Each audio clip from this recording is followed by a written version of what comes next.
All right. So yeah, so I was just on Iron Realm. Okay. Yeah. How the boys? Yeah, they're good. They're good. And so we were talking about whatever, and Walt brought that video up that allegedly is from the ISS. But Okay. Yeah. to me, when I was just looking at it, it looked the way that I'm sure you and I have seen sunsets. It was just that it was the moon, and so it was just a really really interesting. The reason why it was interesting was because of what I had said about polarity. Um, a few years ago, I started doing some research on the moon, and I began to try to think of how the moon would be the moon if the world wasn't the way that they tell us. Hmm. So then, if the moon isn't this, and so then what is the light? How does that work? And I think that this video that we watched. Let me see if I can bring it back up real quick. Let's see. Share screen.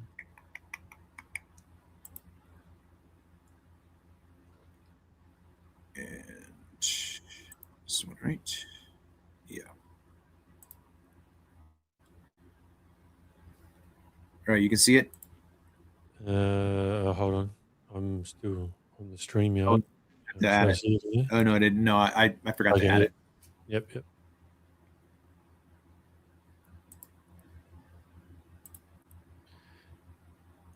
Yeah, I can see it. Um. Okay. Yeah. Explain what you All right. were. So here to the left, it's pitch black. This is outer space, right, or whatever, right? Hmm. And then as we get closer, we can see the polarity of the light change. Boom. And then it gets lighter and lighter and bluer and all of this. So we start going down into a a field of light. Okay, what we have right here is um, the aftermath of a full moon, right? So we had a full moon. This is days after. So the moon itself is a smaller surface, right? Hmm. As it gets closer, as it gets more and more in the field, this part disappears. It just gets eaten up, which is kind of like what I've been saying about even the miraging and like what happened to the boat. The light consumed it. Hmm. Yeah. It Yeah. Yeah. it, it, it so if you just think of the right side of the screen as just this energy field of consumption, just watch it eat the moon.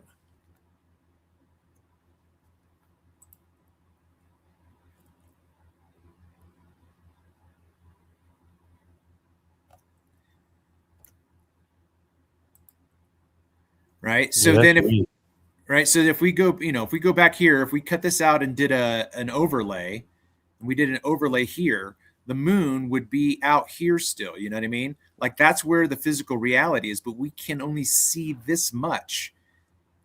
And this looks exactly the way the sun does when it gets to a certain point on the horizon, when it gets eaten by the light. You know what I mean? So if this right here, this point right here, this is infinity. This is the point of angular disillusion. Like you can't see shit at this point anymore. So to me, the way that I've been saying this is like this is the nothing that just eats and devours. So that so like you've got the floor here, you've got the ceiling. Don't ever meet. This is always up in the air. This is always, you know what I mean? So like it's so weird. Okay, so when we're talking about this part of the moon, now if we were on the Earth and looking at the moon, my explanation is kind of like this. The moon is in a field of light here. On this side, it's like the moon is right at the horizon of this transition, Mhm. right? Here's light, here's dark. So in the field that the sun exists, the moon increases its energy or increases its light the farther away it is from the sun. The closer the moon gets to the sun from our perspective, the less the moon shines her own light. So Yes. in a sense, what I'm saying is like when she gets closer to the sun is consuming her light. And when she goes away from the sun is extending light to her. Right. Yeah. I mean, what I find weird about the actual image is like I don't know what they call that point, but like the dot where it looks like all the little roads are heading towards it. Here? Yeah, that little dot there. If you play it, it looks like that entire underneath section just disappears. Like, look at it going. Right. Yeah. That's what I'm saying. Like going? you can't see. It's right here. Right. Yeah, the So you dot's still can't. there, but see how like at the Yeah, it's washed very out. edge of the moon, it's like it's just disappearing. Yeah. It's just weird. Well, that's what I'm saying. I would say it's not disappearing. I'm saying it's getting consumed by this here. That energy that exists right here. This is a cloud. I would say that this is all cloud, and then right here is where you've got just the energy, and that's where the consumption happens. But yeah, I'm not really sure. It's been a while since I've talked about the idea that I did. Let's see if I can find my about the polarity playlist. Yeah, about the polarity. Basically, I didn't do anything visually. It was always just a conceptual description. Right. Yeah. See, I just watched this on my phone, so I couldn't really see it properly. What made me a little bit skeptical of it is the fact that all the coloring and everything looks exactly identical as it does to us from the Earth. So that's what made me. I know to a certain extent that's what that it was more authentic because it looked so similar to what I've seen. So the similarity made it more real for me. I would have thought that it would look different from space. That it wouldn't. Yeah, but we're not. But we're not. Look how close we are to the. Yeah, we are there, but like when it was further back in the thing, like all the colors, it was all just pretty much identical to what we see, which made me think it doesn't really ring right to me. Yeah. Yeah, you know what I mean? Like, yeah, I mean, obviously I've never seen it from space, so I couldn't really comment properly, but I would imagine, I could imagine that it wouldn't be looking identical to how we see it in the colors that we see it. You would assume it would look slightly different, but that can be wrong, obviously. So this is a playlist that I put together when I started looking at the moon a couple years ago. And this video, I was waiting for the new moon, which is the first time we see the moon in her new cycle. And yeah, it was pretty much just watching it happen in real time because what is going on with my internet connection right now? It's dragging. And that's the first slither of the waxing moon, or is it the waning moon when it comes out? The waxing is when it's the first light to start building up. Right. Yeah. Well, I'm not sure why there it goes. So you can see the screen now? Not yet.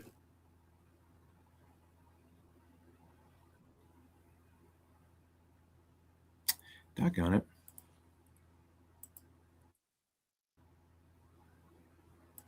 Okay.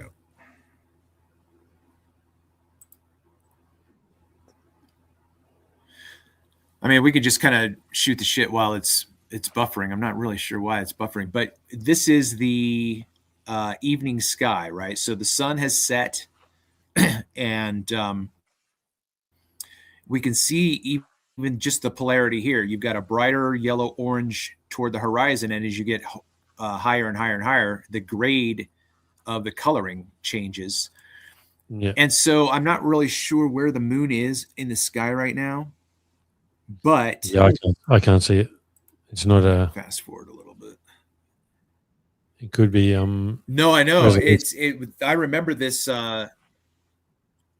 Yeah, this night when I was making these observations was just a really enjoyable experience because I was looking at the sky and trying to see, because you couldn't see Luna at all, right? The sun was in the sky, and then the sun sets, and as the sun sets, there's nothing in the sky. And then all of a sudden, she just materializes. Oh, It's like she was there the entire. Yeah, it's the most magical, mystical thing besides looking at mirages and what I've seen, with like stuff that you've seen as well. It was just so like magical. Well, that's crazy because I've said it to many times to people before. I'm like, how has no one ever filmed or captured the moment that the moon ever disappeared? Like, been filming it, and you can see it, you can see it, you can see it, and then it just disappears. Or what you're describing is it just appeared. I'm like, no one's ever filmed that before. I've never seen anything. I've done it both ways. No, I've done it. Oh, right. Yeah, it's in my playlist here. I filmed it disappearing as well as appearing for the first time. Now the appearing for the first time is trickier because obviously it's not in the sky, so you don't know where to look. But and that's the waxing. Now when it's waning, when the very last little sliver of the moon is to be seen, it's in the morning, right at the horizon, so you can see it right away because it's the last amount of light. And then an hour, I followed it. Within an hour, you couldn't see it any longer, and it just disappears from vision because the sun is. Yeah. I do not know why I haven't seen that. I've never even heard of anyone doing it before. Well, let me introduce myself. I was always quite surprised because I'm like, how has no one ever filmed this before? This is it's a pretty amazing phenomenon. You think that there would be videos of it. Mm-hmm.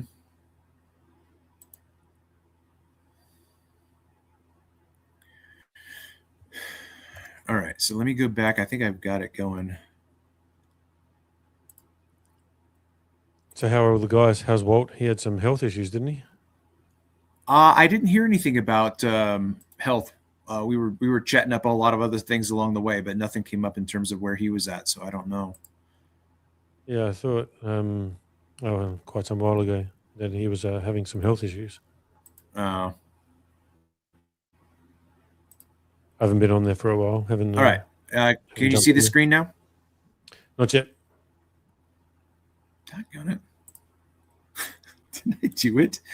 Okay. All right, there we go. And what? Which one do you see? Okay. All right.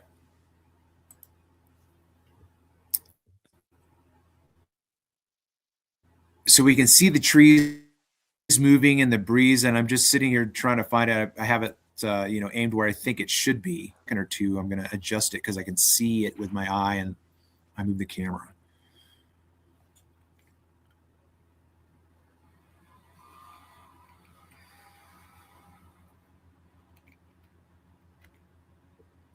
It's a beautiful golden color that night.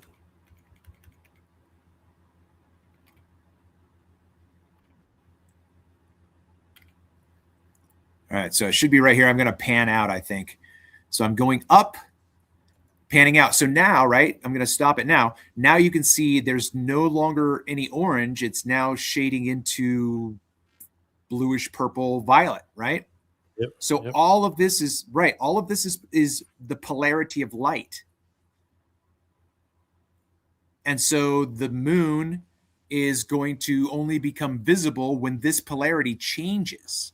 So her visibility or invisibility, in my opinion, is entirely explained by simply the polarization of light.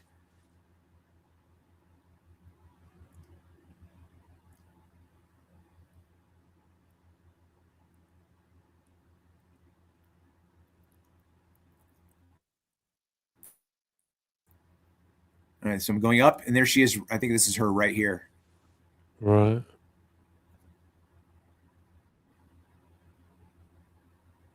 Yeah, she's right here. You see this though? You see how it's getting darker up here? The light is so she's right here. This is Yep. what I'm saying. Like, this is the sun is over here. The sun is a source of light. This is the radiating light coming out from the sun. So this is the circumference of the light's radiation. And that's exactly right where the moon is. So the moon is in a field of energy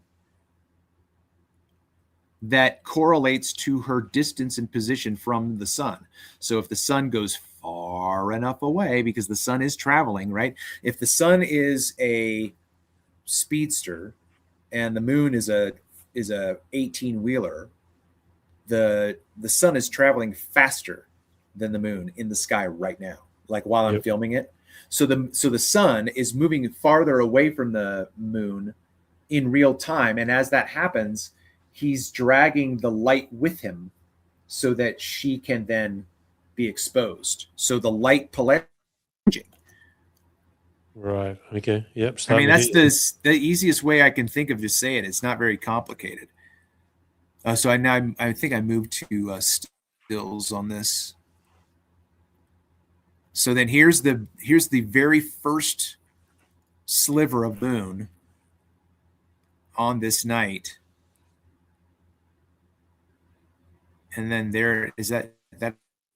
Oh, okay. Right there.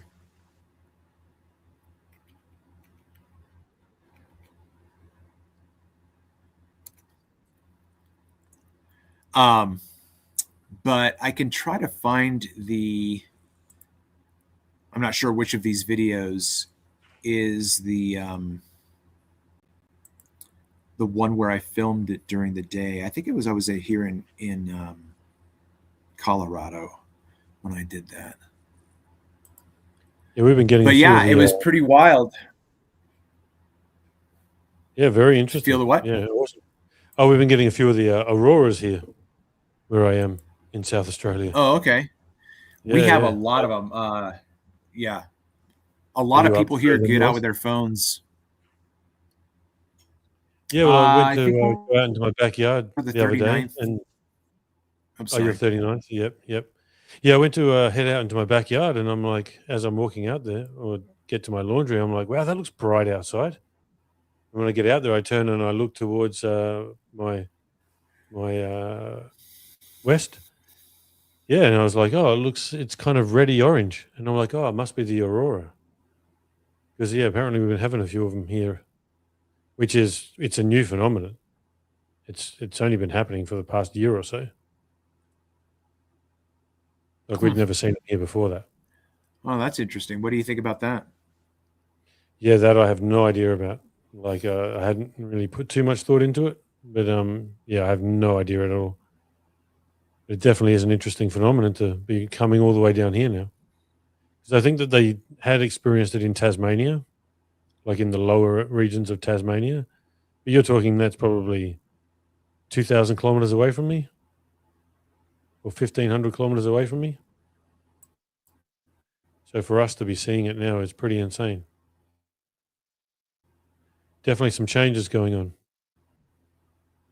Probably all the stuff they're spraying in the skies.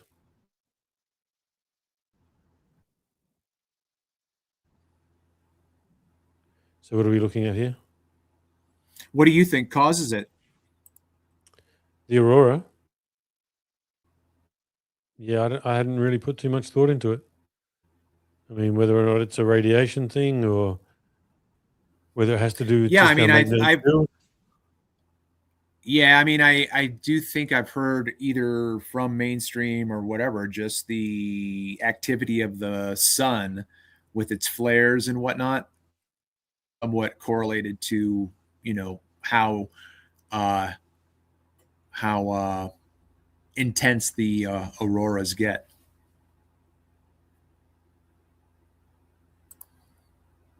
Yeah, I'm not sure. See, I mean, I never really put much thought into it because we never really had them here before, so it's not something that really crossed my mind. But now we're starting to see them.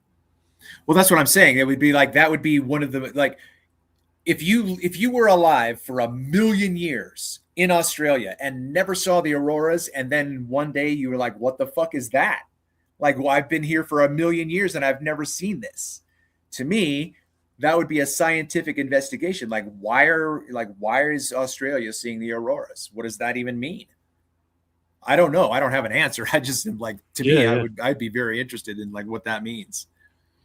yeah. It is pretty interesting. Whether or not it has to do with the magnetic field changing a little bit or something like that, are we getting stronger or weaker? I really wouldn't know. Right. Yeah, yeah. It's not really. Again, it's not something that I've been looking into. So it's not really something that I could really properly comment on at all. Be interesting to see what the scientists are actually saying. You know, not that I'm necessarily going to believe them, but be interesting to hear what they actually have to say about it. Well, I mean, I think that I noticed, and I don't pay attention to a lot of it, but it seems to me that or that I'm recognizing that they talk about the electromagnetic field, in a way that's, I think, healthy enough to the fact that they acknowledge it, right? It's like the when you model or when you diagram the toroidal field of the human body or the toroidal field of an area of ground, right? So you've got this plane of existence, right? The ground beneath our feet, the air above. We know about um, the volts, the meters, the electricity that is in the air. We can measure that, right?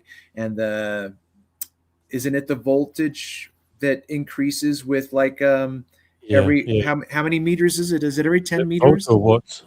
100, Yeah, 100 every 100, meter. right? So then also then it goes down so that you have the ground, you have negative, you have positive. So then you have this whole description. I mean, they talk this way, right? Everything about their science is always locally flat because they have to scale it down and talk about reality in this way. So they're like, well, we do know that there's electromagnetism. And like in this area here, you see that tree over here and you see that person is like that tree. And that tree is like that person because they have a toroidal field of energy and it comes up from the ground and it goes blah, blah, blah. Like that's physics. Hmm. You don't need a ball for that. Yeah, yeah, exactly. And it's all happening right at where you are. So, yeah, like you described, it's always described over that flat section because I guess even as they would say on the globe, your very tiny local area they would call flat anyway. That's right. Yeah. Yeah. Well, is there anything you want to bring up? Hey, oh, yeah, I'll just let you do it. Yeah. No, you're right. Go. Man, have you been watching Pablo's footage? Yeah, his past couple have been pretty good. His past few ones have been pretty cool. Man, we really really need to get this temperature gradient thing nailed down. I'm gonna pull up his account real quick. What am I doing? Yeah, well, probably maybe my past about 10 observations, I've been now going out there with thermometers and getting the temperature of the water directly above the water and then where I am on the jetty. But all we can do is get it from where we are. But when I've gone from Brighton at that point that I look at, when I've measured it there and then gone over to Grange, I get that same variation. So over that 8 mile distance, I would say that in general, there's not really that much variation. Yeah, his last one that he just posted was actually pretty good. It didn't really look that like way up straight down there from where that nose section is. What is that, Mesa Lane? Uh huh. Yeah, so like looking directly in front of that, there's no real evidence of miraging or anything in the distance. As he keeps going further and he's panning to the right, like well further to the right, then you do Uh-huh. start to see a little bit of miraging. Right, but Superior. that to me, but I've seen that. I'm sure you have too, right? That was I have such a hard time trying to describe what is out there on the horizon because on one of the most profound experiences that I had going out, um, I couldn't see any indication of a mirage with my naked eye. And so then I don't think it was until I went back in post production or, when I was working through the videos after I shot them, where I could see this very like hairline fracture mirage Mm. as far away as you can think. And I'm like, there's a fucking mirage right there. Yeah, But if more of you a back superior style. out, huh? So more of a superior style. Not so much. No, no, no. But anyway, my point is Cool. is that it would sometimes happen when I would be panning down the Chesapeake and it was nothing but a clear line of sight to the shore, clear line of sight to the shore. But I'm starting to pan farther and farther away. And I can then see as I'm panning from the right, I can then see the event starting because it's Yeah. farther away. Yeah, yeah, yeah. Yeah, So well, at that's this, what's happening to him here. Yeah. yeah, right, right. But the thing that I want to try to talk through with you, and I don't have a way of saying it, I'm trying to work through how to do that. We have a direct line of sight here to the shoreline. I mean, we have semi trucks. This Yeah, is the yeah. three. I mean, look. This is the ceiling. This is the floor. Yeah. And This that is road's only about 20 feet infinity, above sea level, isn't eternity. it? This is the point of extinction. Yeah. Mm-hmm. Yeah. I mean, you're just looking straight ahead. But my Yeah. point to try to talk about this I think, is here's the marker. Here's the channel marker. And we have such a small little space of distance here. But from this channel marker to this shoreline, that's 16 miles. So like Yeah. this little tiny band, this little tiny aqua band, because Mhm. here's the channel marker and here's that dark blue aqua band, and then this band right here, that's the horizon. So this little tiny fraction of an angle is 16 miles. I know. Insane. As I was going to say, that's 16 miles right there in that tiny little bit because we're actually seeing all the way to the shore there. Now, the other thing I want to go back to, because I don't have it pulled up, is I'm going to have to do this. Go to one of his other days.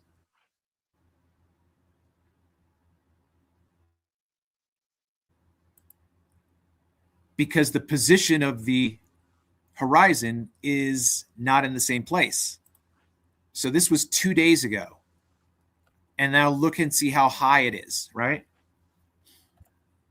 This is Well, I would completely actually different say because this is a that Fata Morgana going on. yeah, I would say the lower dark section is where his real kind of horizon is. That blue part is all. It's more of Fata Morgana. I don't really know how to describe that. Whether that would be called a Fata Morgana. I mean, it's definitely a temperature inversion band, so it could be. Well, But I mean, yeah, you can see it forming right here, right? yeah, yeah. So I've got. all of I the just had one of land, those the other day, or like one of my last ones. I mean, you would have seen some of the videos that I posted on the other channel, where you actually saw this part come through. And in a short, you only see a yeah. tiny little bit of it, but that was spread out over the entire landmass. Same sort of thing, about 10 miles. But we can see right here that this is in Paul's last video that he put together with his own commentary, and he makes a comment about this landmark. This is a right. This is a an open part of the land, so that this is just ground, and then this is that same kind of style. It's just that it's washed out here, but the shoreline's right here. Yeah, No, I agree with that. Right. So what's happening right now is that whatever this is, it's pushing, like it's, Yep, and that's why it's also compressed right at the you know. shoreline there. And then let's see if we can find another one that was. If you go to the one on the very far right, Oh, sorry. Let me. Do you see it here now? well, you could go to, if you go to, like, I think second one down, second row down, and no, one directly above that. I can't see. Yeah, above that one. Yeah, there. I think. Yeah, that's an inferior mirage. Yeah, click on that one. You'll see the horizon is this. I think this was one where the horizon was pretty close to Mesa Lane there.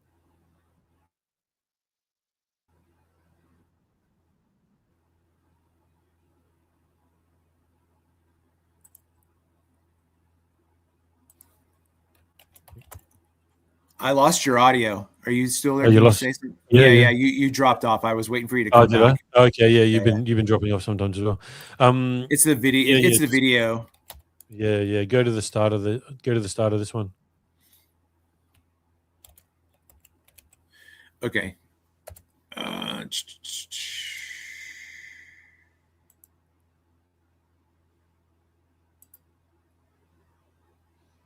Yeah, so you look at the horizon there, you can tell instant, inferior Yeah. mirage. Right. I mean, Right. even if we just take this one, right? Here is the, Yep. and yet now we don't have any visible water. Yeah, it's all swallowed up in that inferior mirage. I'm just like, can you think of anything that you've looked in the papers and researched, like any way that you've seen people looking at these things the way that we look at them? Because to me, when you compare this and you say, look, why can't we see any more water here? And then when you show them the other video where it's extended all the way to the shoreline,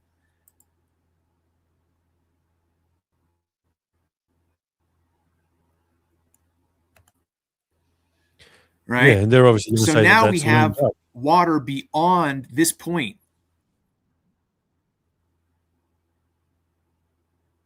Okay. But what happens in my mind, what's tweaking my brain right now is then you're going to have a rise and a fall. It's almost like a sine wave of distance, because you're going to have a point at which between Paul, who's the observer, and this shoreline down here, let's call it Muscle Shoals right here, like this point is Muscle Shoals or whatever. That's got to be at a lower point in your visual field, because in that world there's curvature. But then when you say then that you're bringing up in terms of looming, that would mean that you have to then stretch the distance farther away from you. Yeah, I mean, looming is just the term that they use, really, isn't it? I'm That's just what they've called it. trying to like figure out like what word could we use, Paul, that's not looming, right, for this phenomenon? When we have an extension of the floor, because even the extension of the floor in this still frame right now is a different extension angular distance from another shot. Mm-hmm. So more space in a space that had less space before. What is this, like quantum physics? Yeah. How can you have? Yeah, go ahead. Yeah, it's like I feel that this is just basically returning back to normal in a sense, right? Because obviously, when you've got the inferior mirage like literally drops everything so much that as now the horizon extends and that inferior mirage dissipates, disappears, melts away, whatever you want to say, whatever it's doing, as it's basically melting away, we have that receding of the horizon getting closer to the further land. As that's getting closer to the further land, I mean, we can go over that remember there was that one video that I sort of linked you to a while ago, and you actually see as the inferior mirage is going, you see the entire landmass raising. You see everything raising, Yeah. but that's not because it's looming up over a curve. It's because now the light isn't bending as much in that point, if that's what's really going on, and it's basically now just returning back to where we should be seeing it. I can Hey, grab that video. You are breaking up a lot. So I killed my Take video video off? camera. Why don't you kill your camera, and we'll Okay, see if hold on, that let me maybe. show you. How do I kill my camera? If you're on your desktop, it should be toward the bottom of your bar. There's a microphone, a video, a share screen, and invite. Yeah, you Okay, got it. there we go. Okay. All right. If you want to try to share something and it's not on video from the internet, I think we should be able to be okay. Okay, let me quickly. I'm gonna have to find it quickly. I'll be right back. I'm gonna go get my coffee. No problem. Share screen. Let's allow that. Entire screen for this one.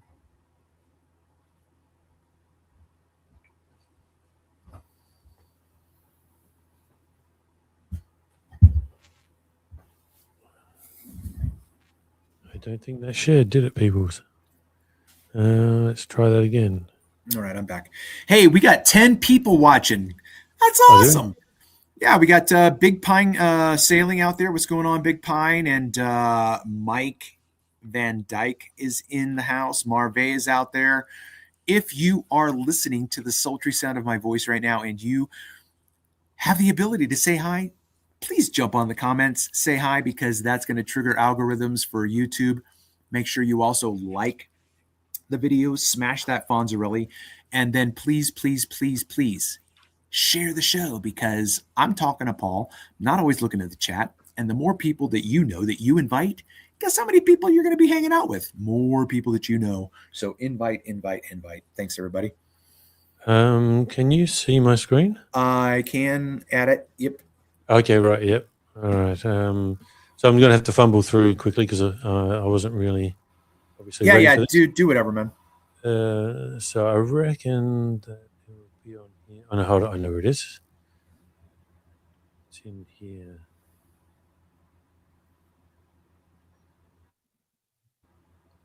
All right, now it's got to find that one.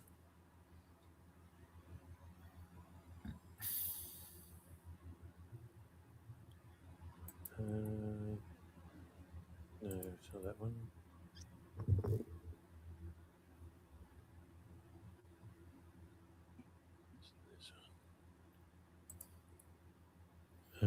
No, that's a different one. That's pretty cool, though.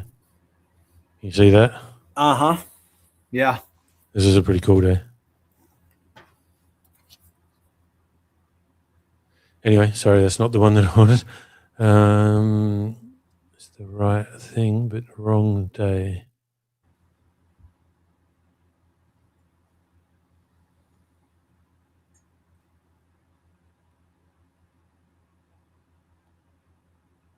Might be this one. No, it's not that one.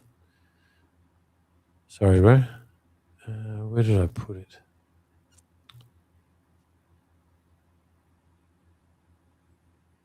Wouldn't be there. Damn it. I mean, I can get it from the internet. Oh, hold it. Here we go.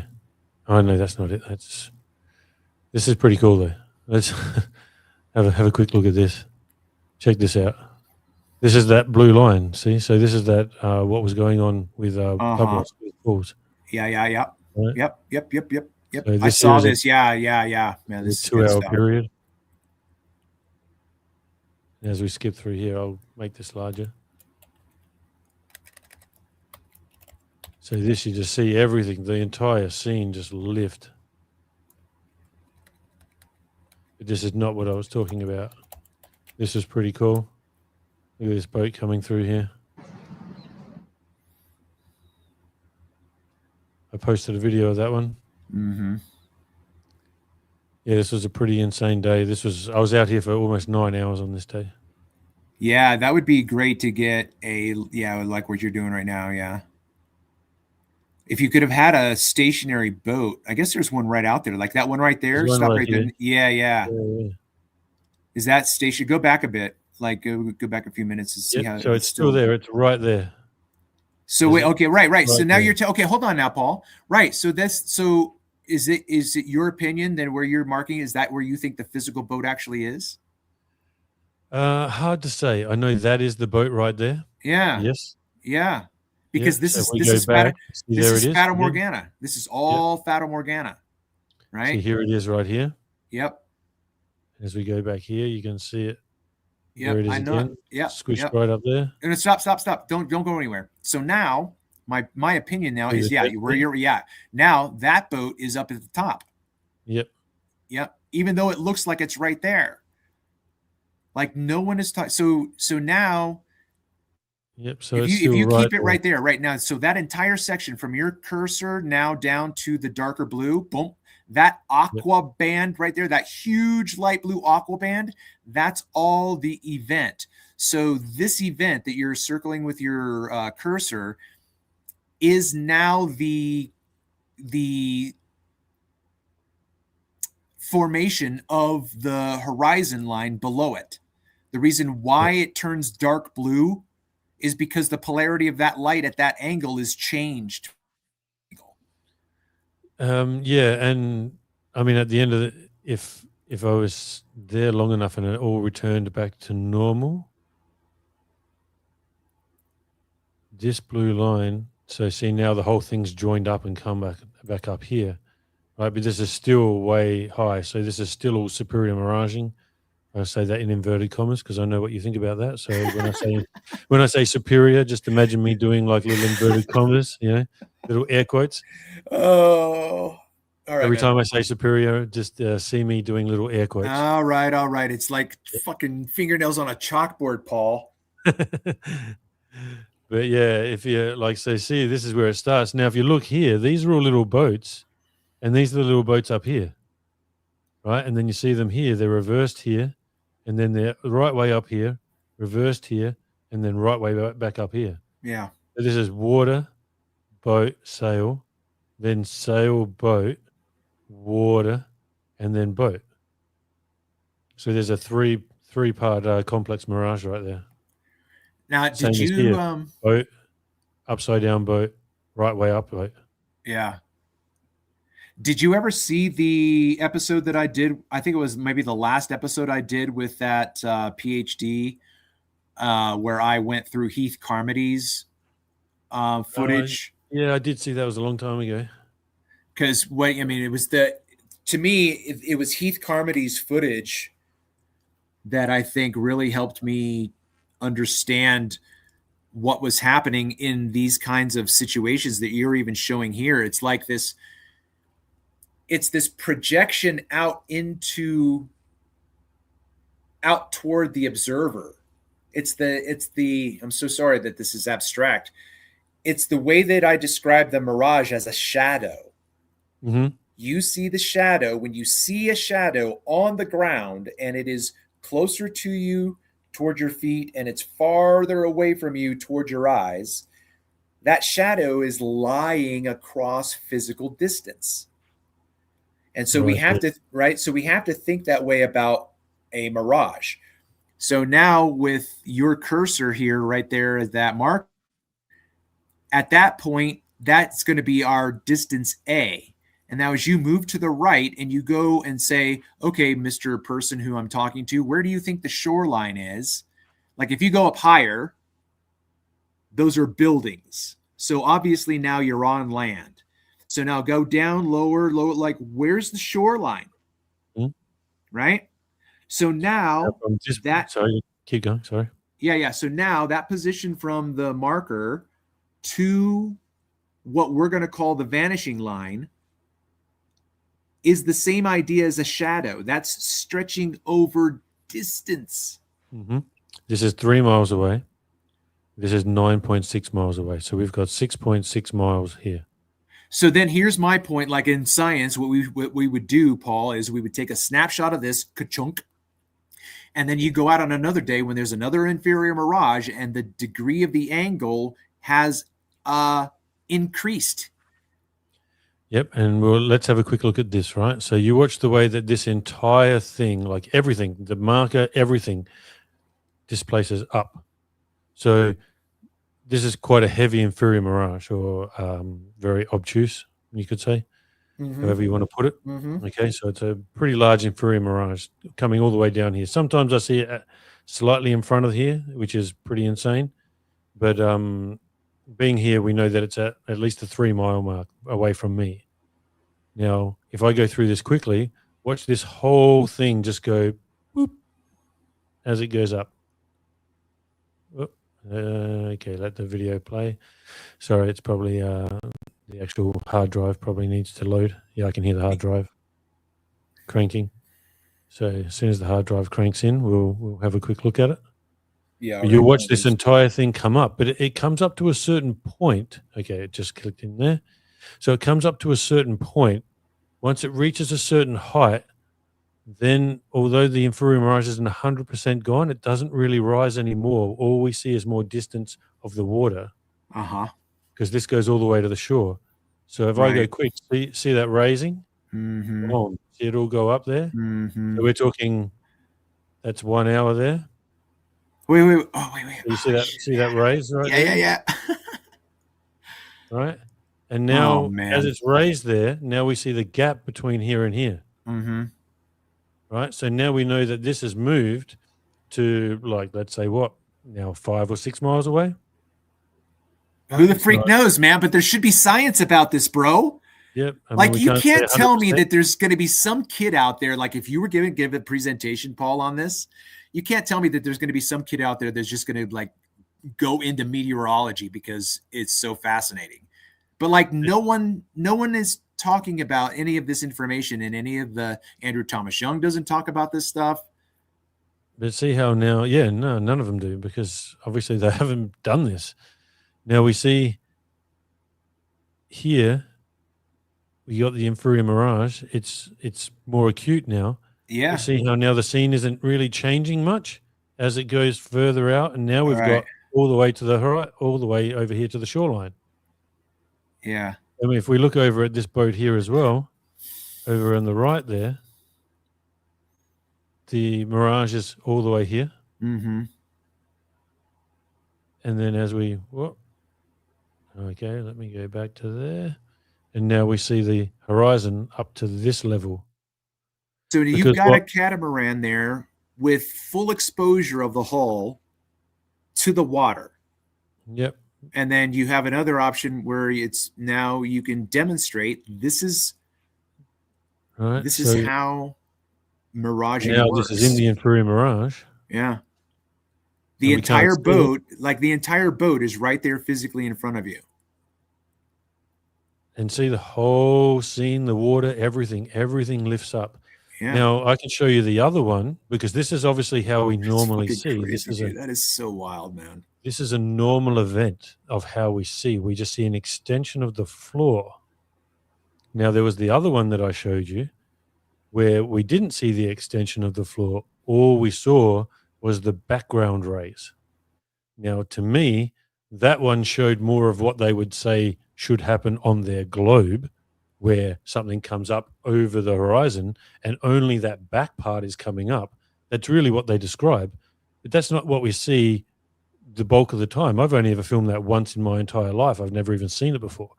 It freaked me out when I saw it. I'm like, when I looked back at the footage, I'm like, hold on, the horizon's not moving, but everything in the background is lifting. That's insane. Now that everything in that background is stuff that I would normally see at all times anyway. It's not like I don't ever see that, because it's slightly closer than this area. This is 9.6 miles. That other area was 8 miles away. Well, okay. So stop. We're looking 10 miles. And we're looking at 4.5 hours. Okay. So when you have it close to where you think is just a straight line to the shoreline, no miraging, like right there, let's say, for instance. Yeah, anywhere around here. Yeah, right there. let's just push pause right now for a second, right? So we're looking straight across. If we were to do a presentation with people who don't know anything about what we're talking about, you would stand up and say, hi, this is a picture from such and such in Australia. Does everyone understand when I tell you that the bottom part of the picture is the water and the top part of the picture is the land? Everybody okay so far? Yep. Now, where the water and the land meet, can you see that? Well, yeah, kind of. We can see, like, I could kind of see rocks and stuff like that. That's just like, okay, everybody. But is everybody just kind of relatively comfortable saying, like, you are looking at the shoreline? No question.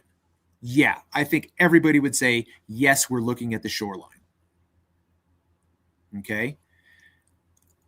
When is anyone, Andrew Thomas Young can't do it, when is anyone going to show you this image from a globe perspective where you can't see the shoreline because of curvature? Because the only time, Paul, that you've never seen that shoreline is when refraction comes into play. Mm-hmm. When I've got an inferior mirage. Okay. So as we look here, the only time we don't, the hard drive's got to catch up again. So the only time we don't see this shoreline, the only time I don't see the shoreline down here is during an inferior mirage. That's it. Whenever the inferior mirage is there, I won't see it. When the inferior mirage disappears. So that's how I know that for an inferior mirage, for me, at 20-foot observer height, right? So there we now see the inferior mirage is there. And we don't see, we can still see the rock wall really.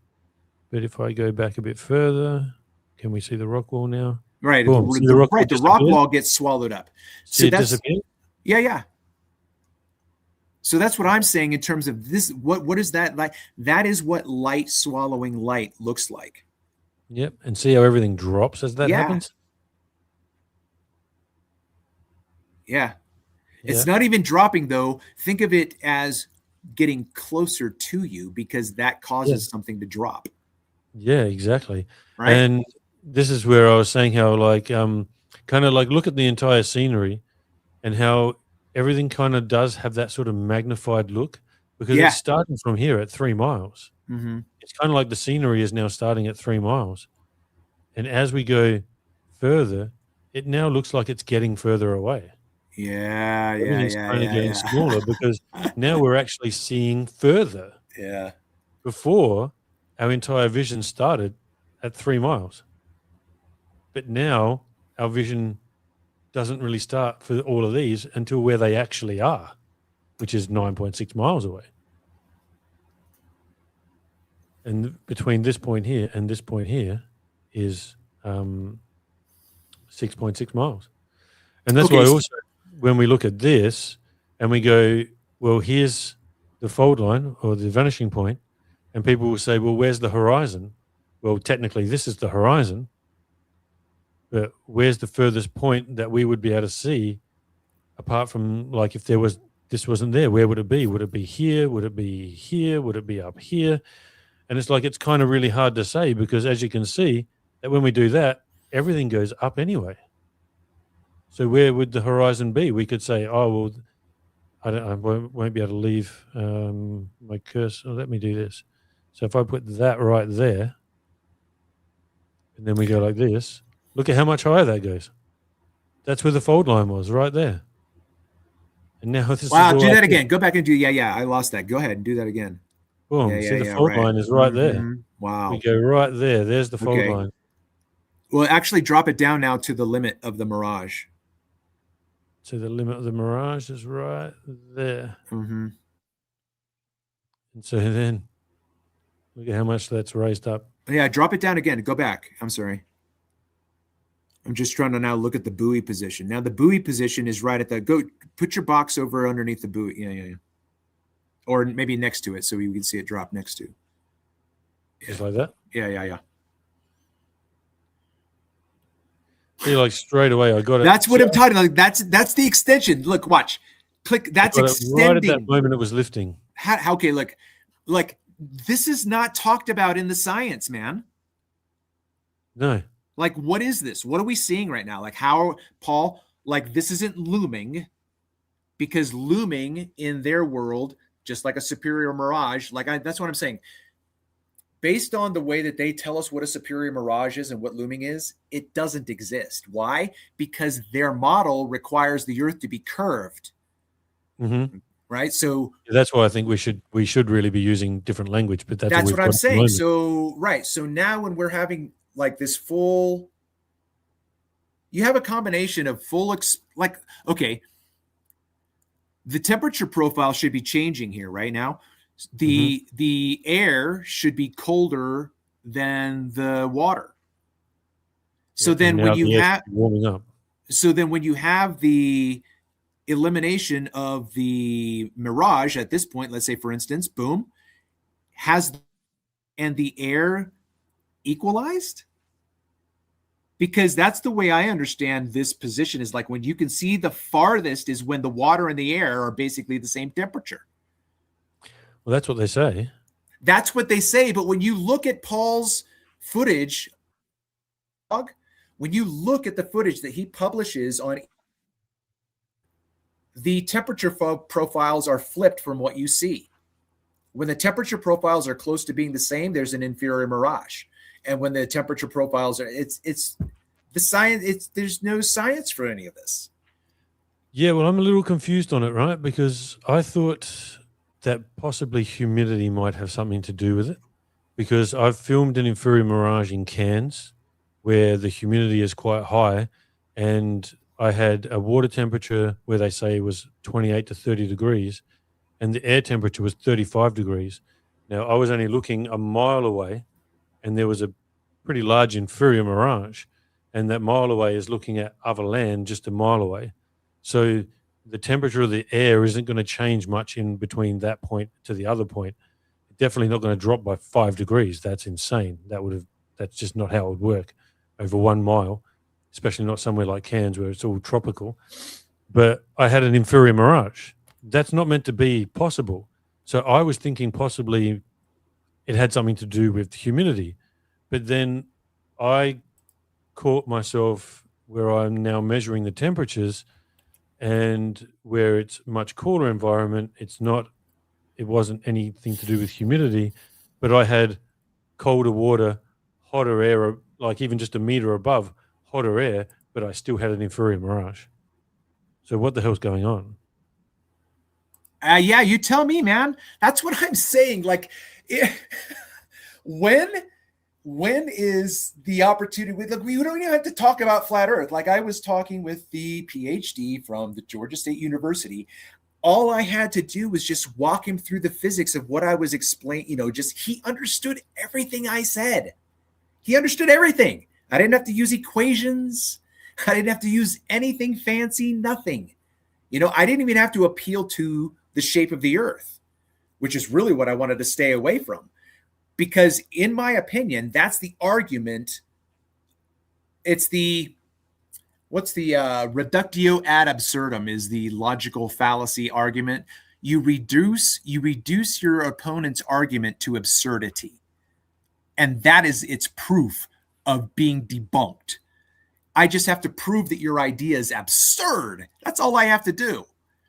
And so the idea with the curvature thing is, if I can and demonstrate and make predictions, which you guys don't even have, Andrew Thomas Young, if I can do that and not appeal to Earth curve, guess what doesn't exist? Yeah. That variable that you say exists, which creates the horizon. You have to have a curved Earth because that's what your horizon is. But if I can explain, demonstrate over and over and over again that the horizon is a product of refraction and never appeal to Earth curve, guess what doesn't exist? Yeah, Earth curve. It doesn't exist. No, exactly. Now check this one out. This one is insane. Look at where the horizon is. The horizon is here. This is where the water line is. So we see the water line is about here on the pylons. Now to start with, it's got to load again. Sorry. Come on, little hard drive. Catch up. I can hear it ticking away. Come on, dude. You can do it. Let's go, buddy. Come on. Okay. We caught up again. So we can see the horizon is around about here, just on these pylons. So to start with, this closed up a little bit. All right, whoop, stop on that dude. And we see it's still relatively in that same spot. Hasn't really moved much, but this is all closed. So the inferior mirage came closer. So you can see it did drop slightly. Now from here, it starts to open right up and look at everything lift, right? But look where the horizon is. It hasn't really moved all the way over here, which is normally what we would see in these conditions. Normally when this happens, we should now be seeing the water all the way to the jetty here because we can see the pylons of the jetty or pier, you guys call it. This is the pylons of the far, far pier. So we should be seeing, this should be all water, but it's still an inferior mirage. Okay, so go up a, all right. Wow. So see how this is still an inferior mirage, like there's the inferior mirage. You can see over there where my cursor is. It's still an inferior mirage. Yeah. And then as we go like this, and we go up, this horizon isn't moving. But that's not what we see. As we just showed in that last one, we would normally, as any of this stuff starts lifting, we would see That's the because you've got something else going on that you don't know what the variable is, Paul. Exactly. But that's insane. I know. That's what makes this so. That's what makes this. Like, we should be going into the. Listen, man.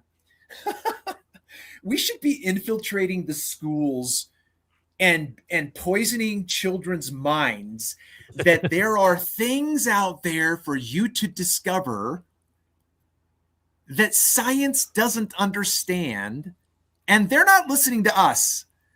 So we got to go out there and tell you guys that science doesn't know certain things. We're going to show you pictures. We're going to try to describe things to you. And some of you out there, 300 of you are sitting there, like maybe 1% of you are going to be interested in what we're talking about, but you're going to be the next Einstein in this field. Like, you have to pick up the ball. Like, this is, I don't really understand this, Paul. To me, this is like I've said this maybe 3 or 4 times in live streams. These are monumentally, scientifically monumental, gargantuan studies that we're doing. Yeah, well, actually, look, this is even crazy too.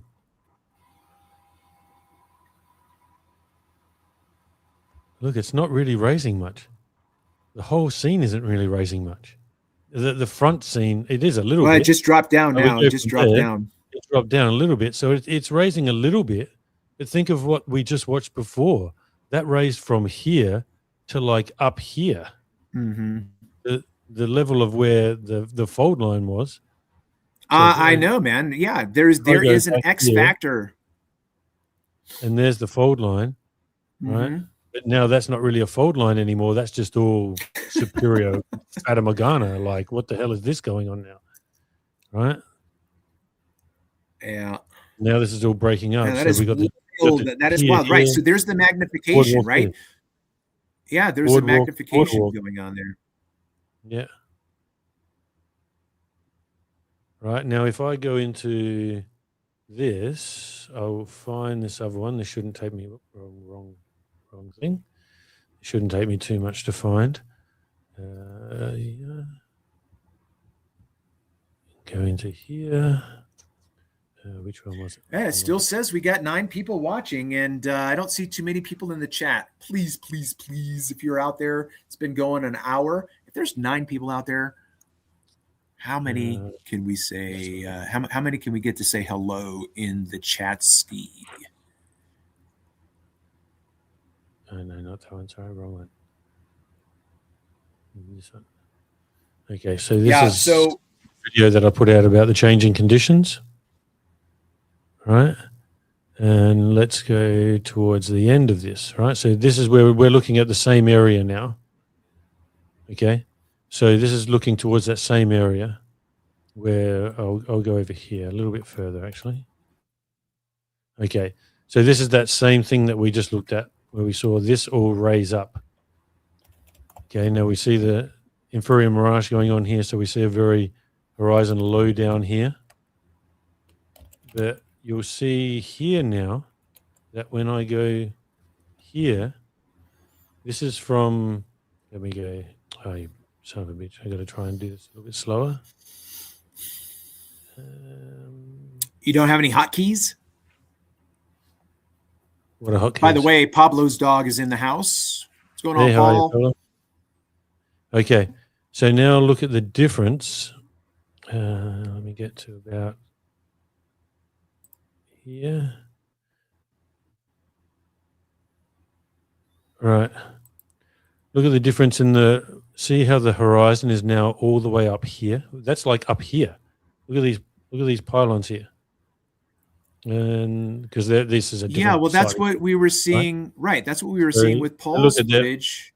All the way down here is where this water line is. Look at this water line is all the way down here. Mm-hmm. Mm-hmm. And the So position. this is what would Now, what about normally you? happen. Yeah, so this is what would normally happen. We see the full extension of the floor all the way to the pier. Yeah. In the one that we were just looking at a second ago, which I shouldn't have closed. I should have kept it there. But yeah, unfortunately I didn't. What about that tower?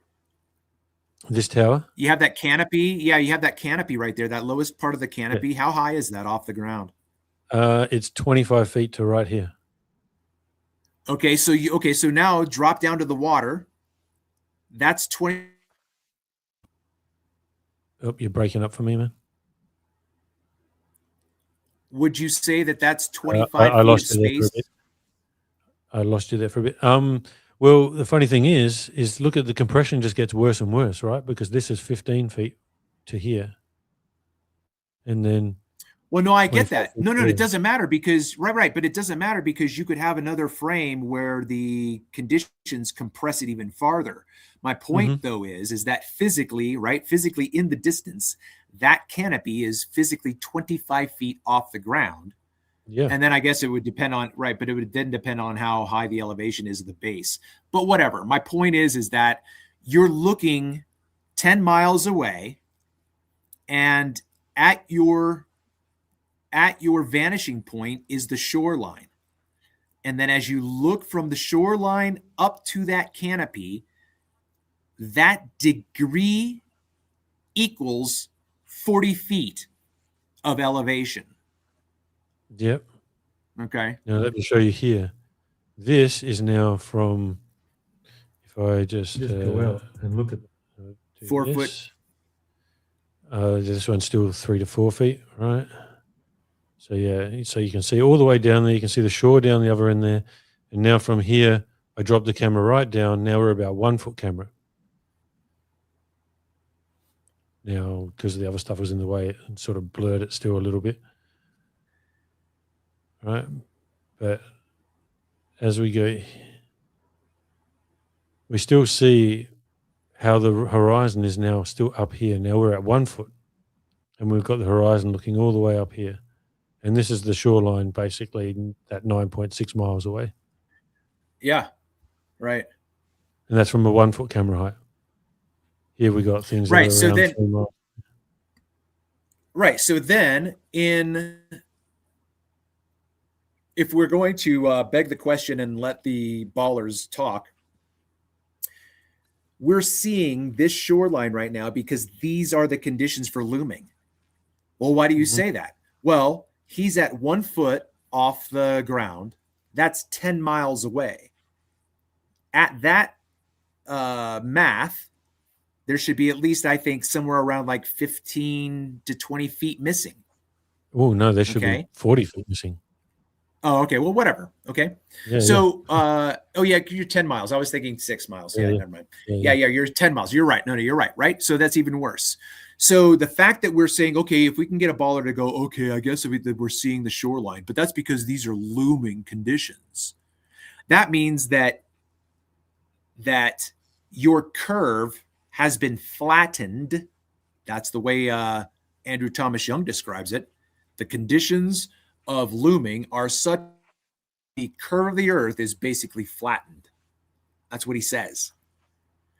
But if you think about that in terms of physics, that would mean that the background would also have to be dropped into the distance, because if you have a curved piece of paper, right? If you have an 8.5 by 11 piece of paper that most kids use in school, and you then push those edges together so that you have an arc, right? The only way that you're going to be able to get that to be flat is if you extend the floor. Makes any sense is refraction. Refraction does all of this.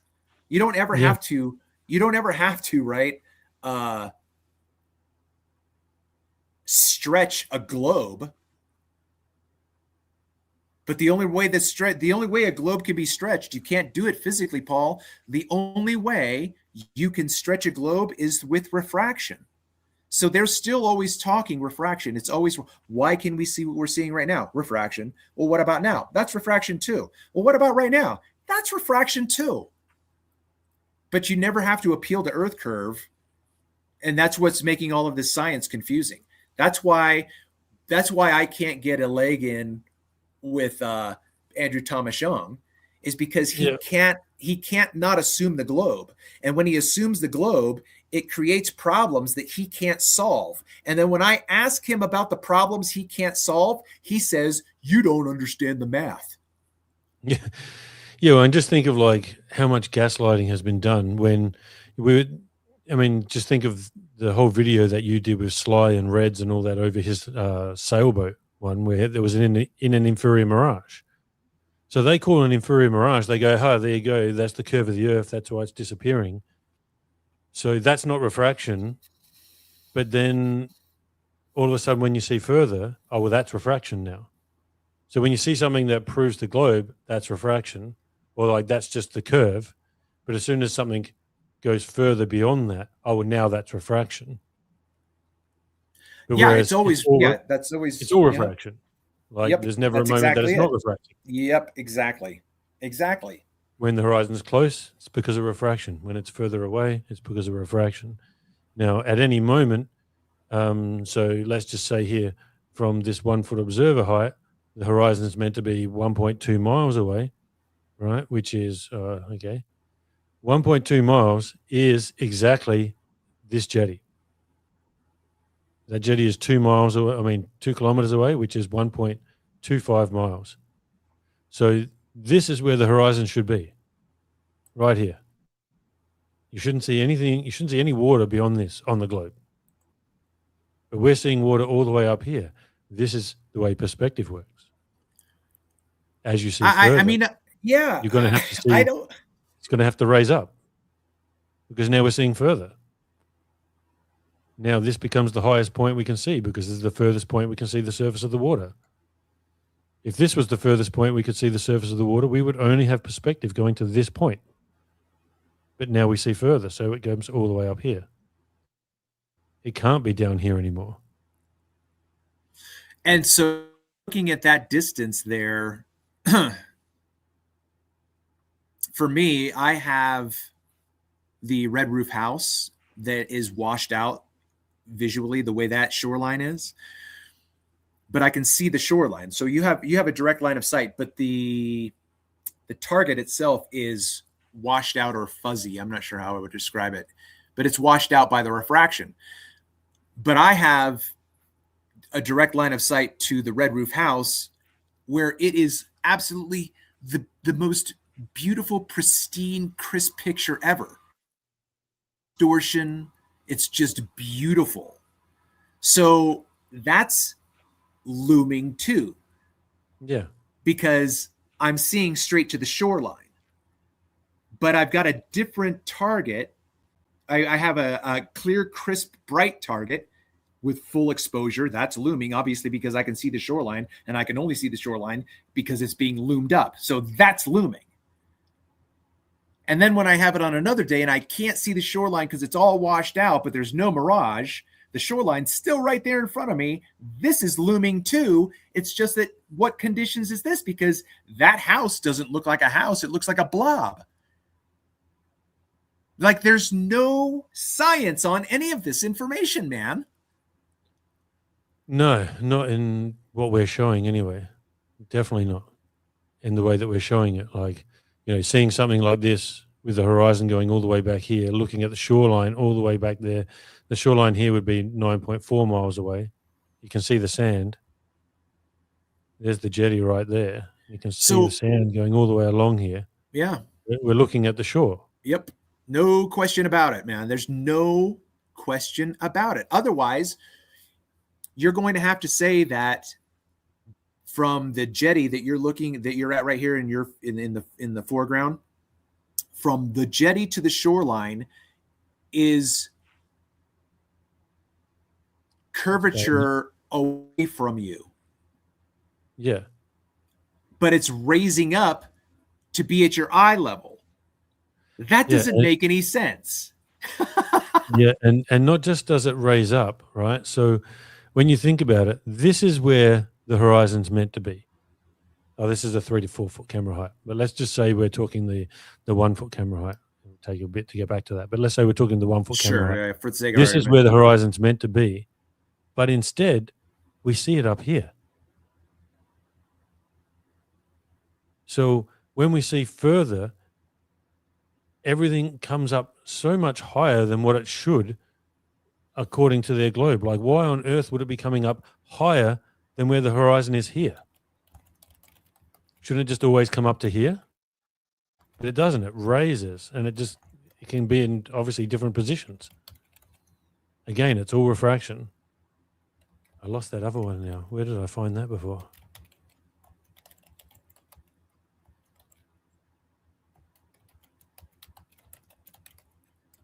I'm asking Paul to get some shoreline footage from his position to Mesa Lane. I want him to draw. So, Paul, if you are still listening right now, what I'm thinking is, like, if you ever get to the place where you can see the 101 again, that's when you should drop down to the shoreline. Don't drop down when there's a mirage. We know about mirages all the time. If you can see from your position at 40 feet, if you can see the 101, drop down to the shore, because you should be able to see Mesa Lane from 6 foot observer height. So I'm just curious. But yeah, so again, we see going back to this one. Now you'll see how when I'm saying the horizon's not moving, the horizon's just staying in the same spot. We're not seeing that extension. Like on the other ones, the horizon is now up here because this camera height is now more like about 5 foot again. So in the one that we were looking at before, 3 to 4 foot camera height, the horizon was up here. As we see further and further, the horizon rises. Now, as you would know, normally when you get this kind of thing happening, you get all this kind of Fata Morgana complex superior miraging happening, we would have the extension of the horizon. You would see all the way down there. And I've shown you how normally I would see all the way down to this jetty or pier. Make it easy for you guys. See all the way down to this pier. But we're not seeing to the pier. We're just watching everything rise up in a complex superior mirage. Only the things in the background are raising. The floor's not extending. This, to me, is what they should be talking about with their globe. But the only time we would ever see something like this is during some kind of crazy refraction.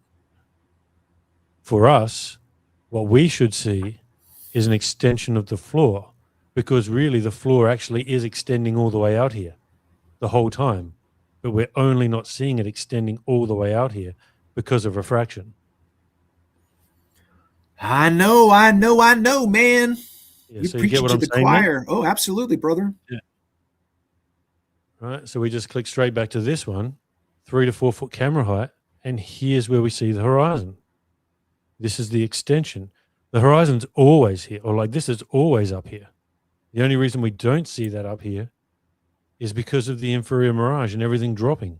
Yeah, you know what we could possibly do is take a still shot of the back, the other image. Take a still shot of that, and then overlay the other one on top of it with a transparency so that you could see the background. Like, you would have to almost change the color grading of this, so that it would be a stark backdrop.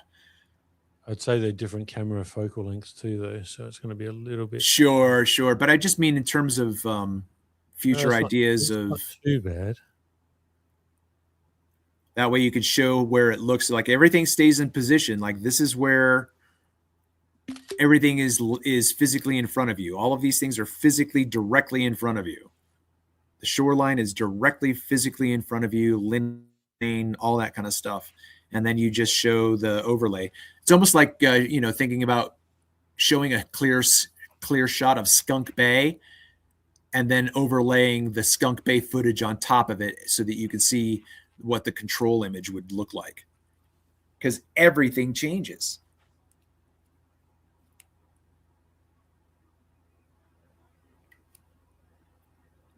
Okay.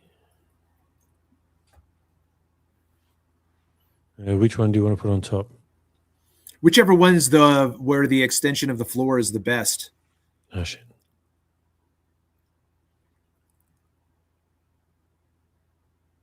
I don't know if you want to just change maybe the exposure, whatever you want to do to bring the contrast up. Yeah, we can do that. You want to... Yeah, however you want to darken the contrast.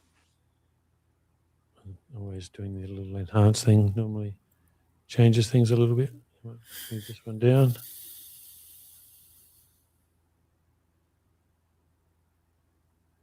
Come on, why are you running so slow? Okay. So that's that bit right there. So I don't know if you want to line it up. That'll be there.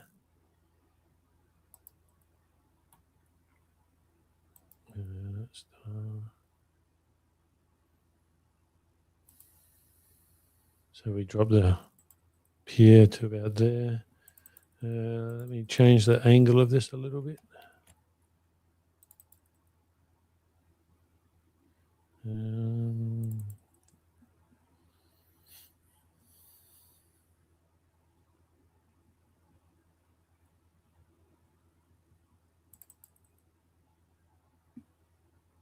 Okay.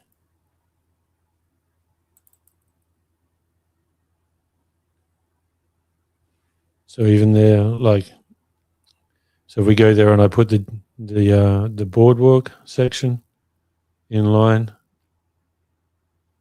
and then these two things here, that little umbrella bit, it's kind of like almost in line.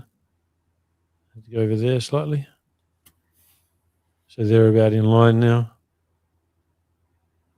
And then look at the difference of that. So you can see the horizon all the way up here. Yeah. Compared to this one horizon down here. Right. And are those both 3 to 4 foot high? This one here. Okay, so this one here is from about 3 to 4 foot. This one here would be from about 5 foot. This one was 5 feet. So they're pretty close on the grand scheme of things. Mm-hmm.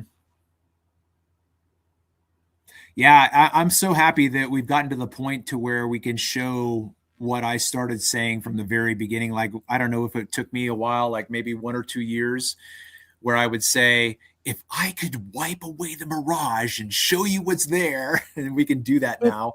I'm sure we probably could have done it then. I just didn't have enough experience in terms of knowing what to do and all that kind of stuff. But yeah, and you were just being gaslit the whole time, trying to fight against 5 or 6 different people that are all just, I don't know, the only word for it is gaslighting you, like just basically calling you an idiot, really. And the people that have never really done it or gone out and done, filmed once or twice.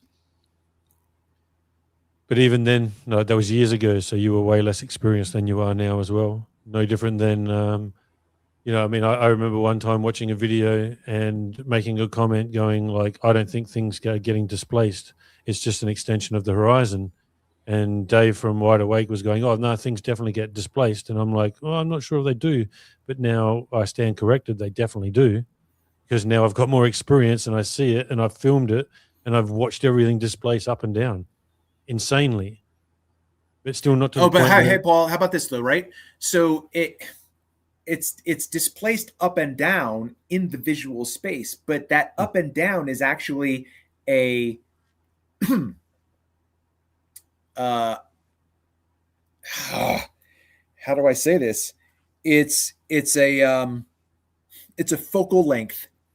It's moving it's going wide angle to a close shot. So so that's what happens when something gets closer to you, it drops. So it looks so then we can still say it drops and it raises, but what's happening in reality is, I think that the air is simply adjusting the lens through which the observation's being made, and it's zooming in or it's panning out. If that makes any sense, does that make any sense to you? What I'm trying to say? Yeah, sorry, repeat that, please. Sorry, I was kind of like Oh wait, distracting myself. yeah, no I was worries. distracting myself. Yeah, I thought, oh, maybe I should try and make these the same size, but then that kind of changes everything, doesn't it? I was trying to think.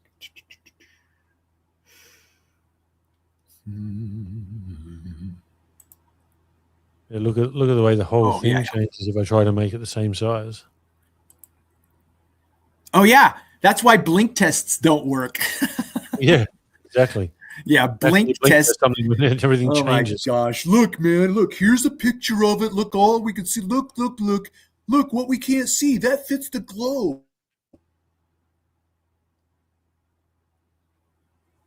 Yeah, so sorry, repeat what you were saying before.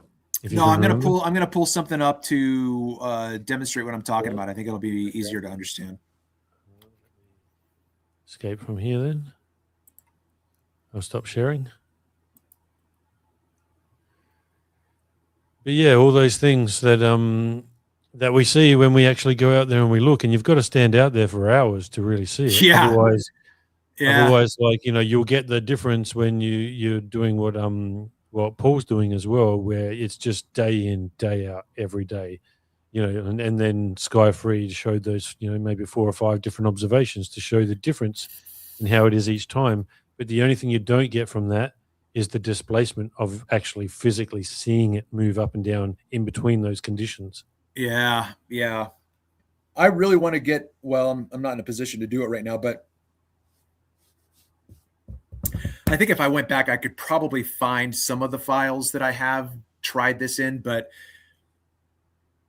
I have taken wide angle views of the Chesapeake Bay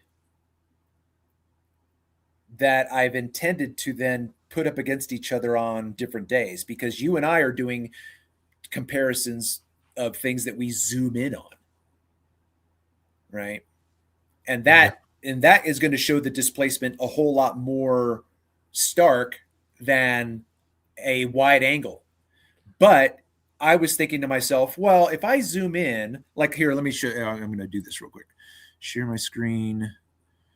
And I think we're just going to do that. Do this. Do this.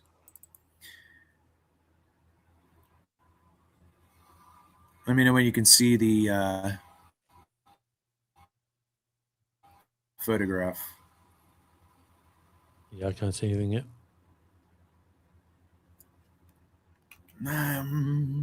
I love the fact that I have to do an extra step, StreamYard. All right, here we go. I could show you what you just asked, but I haven't put it all into one video, so we'd have to look at it in separate videos. I haven't put it all in one so that we could actually watch it all happen, but I can. Well, I'm sorry. What did I just ask? Refresh what you were saying. Where you can see the whole thing from a much wider angle. So once you finish sharing, I'll share again. Oh, I got you. I'll show you what I do have, but I just haven't put it all together yet. So the images that we can see right now are my best attempt to frame my shot as consistently as I can. The thing that I'm going to point out that I would ask the audience to consider is, does this little knot horizon appear to be the same place that we're looking the entire time? Right? Here is this, we got a tree line here. We have a channel marker here. Does anybody question, like, I'm looking down the same corridor? Does anyone question that? Here's the channel marker 17 to the right of the frame. Here's channel marker 17 to the right of the frame. Here's channel marker 17 to the right of the frame. In this one, I had to zoom out to 368 to get the land in. And this one I couldn't even do it. So this is full optical zoom here with 357. Mm-hmm. But we have 3 different presentations of the floor.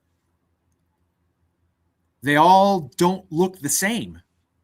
Yeah, totally right? different. Okay.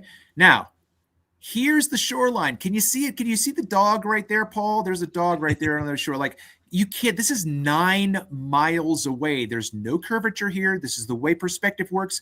The floor is ramping up to the vanishing point. Chunk, the vanishing point. Why do you call it the vanishing point? Can you see anything there? No. That's why it's the vanishing point. And then now you are in the ceiling area here. But we have an extension of the floor here. We have a magnification of everything here. The floor is magnified. The tree line's brought closer. We can't even see this house. This house right here is right here. This house right here is right, like the light is swallowing up light. But here's the shoreline right here. How far above sea level do you think those houses are? I mean, it's hard to say. You know, the one, if I were to pan over to the red roof house, the red roof house is about 15 feet off. But see, I mean, here's another example of the framing of the shot. I mean, we have magnification. And look at how it's dropped back here. Completely diminished. You can see the short, you can see this cape here, you can see the cape here. But all of these are the same focal length. How is that possible? This is the shoreline. 357? Huh? Yeah. What the hell? They're all the same focal length. That's insane. I know.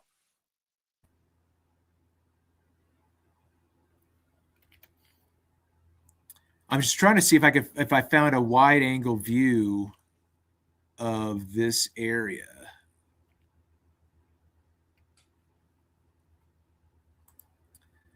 They're all at 214. Wow, that's crazy.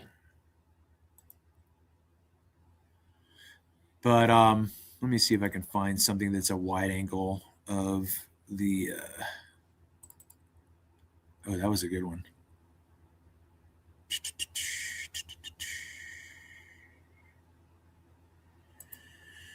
Oops.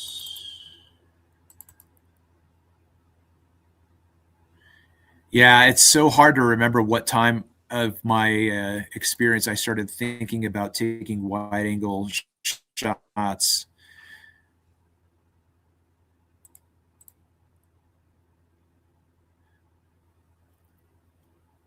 You know what I mean? Like, if we're looking out here, just common sense tells us, I think, would it not, right? Sorry. I just went over onto the thing. I just started rambling about the photograph that I was looking at right now. But yep. Here to the left, this is a 10-mile shoreline. Okay, so here's the water, here's the land. Is this the shoreline? Yeah. This miles away. Here is the land. The land. What is this? That's the shoreline. 6 miles away. 6 miles, 10 miles. This is 12 miles away. This is the shoreline. 12 miles away. Like, you're looking straight across the floor to the other side of the shoreline. What's crazy, I have a photograph of these 2 trees right here. You can see the trunk. Yeah, because the magnification has brought the trunks closer to you. It's amazing. Amazing. All right, I got distracted. That's cool. I was going to. Oh, you know what I should do? I should do it on this. If you want to do something, I will give the screen to you while I go look up what I'm going to look up. But okay, because you were working on that contrast of the control image and whatnot. Yep, there was that as well.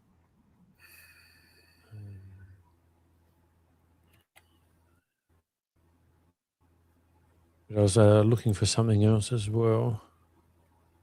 If I just go, I'm trying to look through this day. Oh, that's right. That's what I was looking for. So I've got footage of the entire landmass on the really heavy sort of superior miraging day.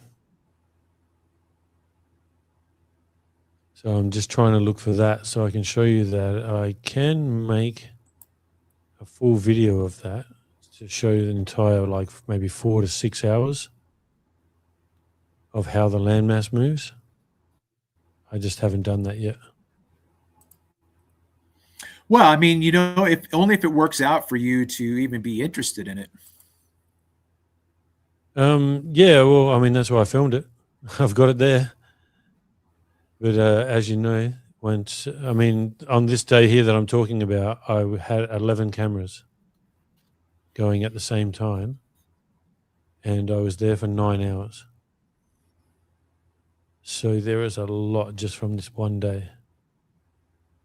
Yeah, I mean, that's insane. I get so saturated at times. My brain is just in pain. Yeah, I get what you're talking about. There's just so much. Oh yeah, It's we could look insane. at that too. Oh, what have you got? No, nothing. I just was reminded of something. But let me. So I got to look through 11 cameras to try to find the right one, and of course, it's going to be the last camera that I look at. Bill asked a question. I'm gonna read it real quick, but I gotta try to remember what I was doing right now. What was I just going to look up? Oh yeah.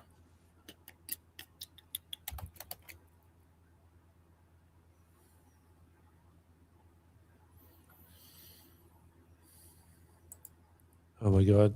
Of course, it's going to be literally the last out of the 11 cameras that I look at is what I wanted.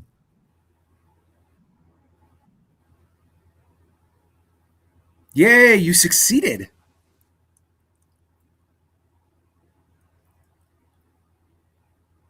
For fuck's sake. All right, so B flat says light. Oh no, this is the other one. He said something earlier. He says if light is a frequency, I'm gonna put it up on the screen. If light is a frequency, would it stand to reason that the frequency that is closer will overwrite the more distant? I don't know what distal. What is that a mistype? Is that a typo, Bill? Is it possible that the frequency that is closer will overwrite more distal when it is refracted? I'm not sure I understand your question, bro.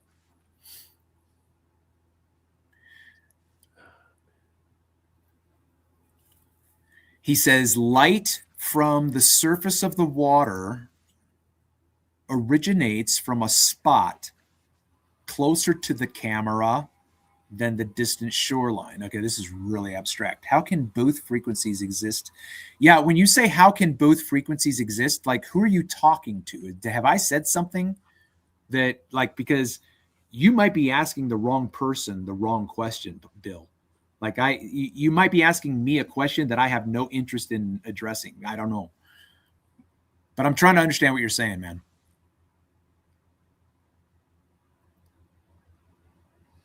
Okay, I don't think anyone can see my screen. Oh, they can.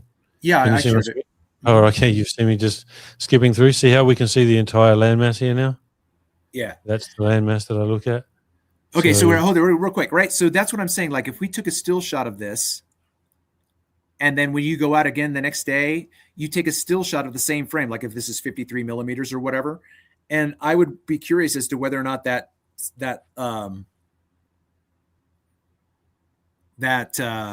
landscape changes position from a wide angle. I get it in 97 millimeters. I do take photos of it in 97 millimeters. Yeah, whichever the focal length is, as long as it's consistent, that would just be really interesting. But that one looks like it's not moving at all.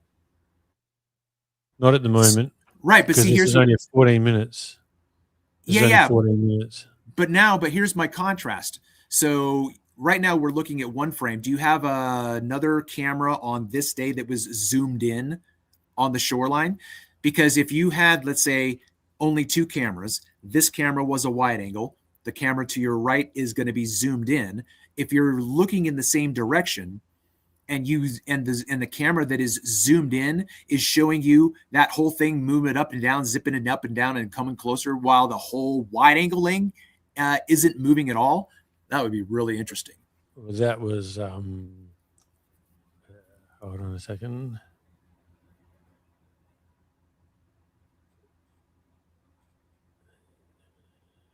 I think I can use any one of these. So that was this day. This is the same day. Okay, but can you show on the other one where you're looking here? What's the parallax in terms of the direction your cameras are facing, I guess is what I'm saying. That spot's here. Okay, gotcha. That spot's this spot over here. Yeah. Do you have anything that would be more centered on the camera that you have on the wide angle? Yeah, that was the one that we looked at earlier. I'll find it. I was just curious. I mean, oh, you're right. I just got to find it again. 1st of March, Brighton. I got to get out of here and go into maybe here. here's B flat again with his questions, and I'm sorry, Bill. I'm trying, bro. Can a refracted path of light, closer object,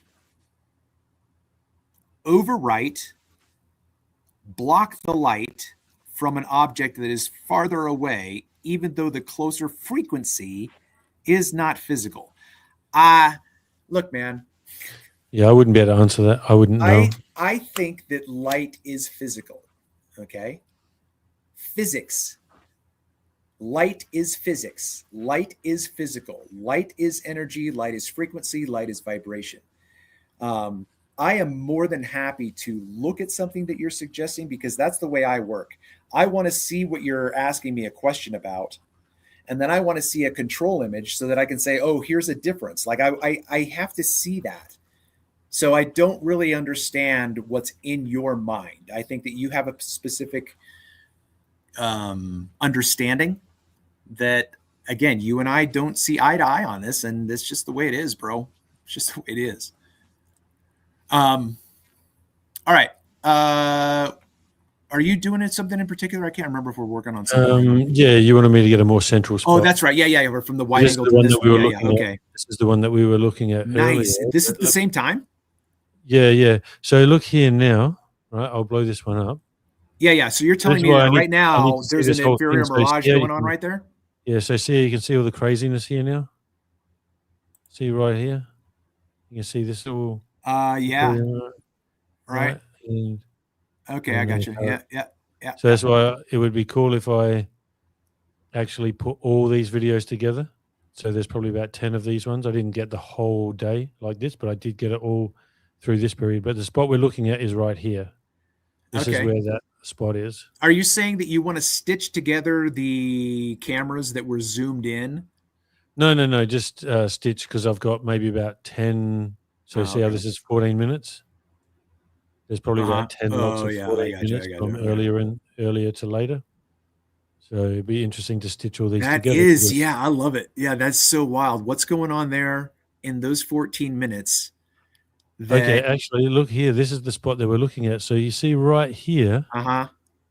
Yep, I'll show you that in a second. Watch how that. See it opening up here? It's hard to see. It's hard to see because it's only small. Yeah. Oh, there you go, right there. Like, look here, right at this spot here, and then you'll see another little dot. Yeah. Pop up the top part. Oh, see that little dot pop up? Yeah. You see the little dot? You think that's the original target? Now we'll go here, and that's this bit.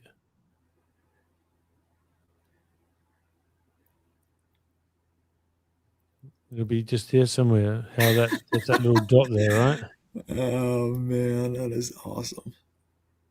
So yeah, it's this part here. This is what we were looking at. We were looking at this boat right there, doing that. Oh, you think so? And then that little dot right there. You think so? Yeah, I reckon that's what it was. That's pretty cool. I'm okay with that. I mean, like, who's gonna argue with you, right? Yeah, well, we could line them up together. Yeah, so Listen, that I was gotta this go. spot here. I gotta take a bathroom break. I'll be right back. Okay, I'll jump over onto the chat so we can see what people are saying. So that's B flat there saying, doing his question again, can a refracted path of light from a closer object overwrite block the light from an object that is further away, even though the closer frequency is not physical? Yeah, again, I wouldn't be able to answer that. I really have no idea. So what's been going on? Who have we got here? The Ascending Ancient. How are you, Pablo? I don't know if you're still there. How you doing? Big Pine, hello. Mike Van Dyke, how you doing?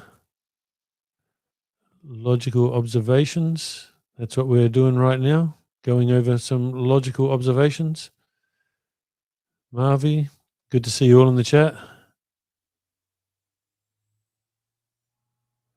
Did I miss anyone? Mike Van Dyke, Marvy, Big Pine, Marvy.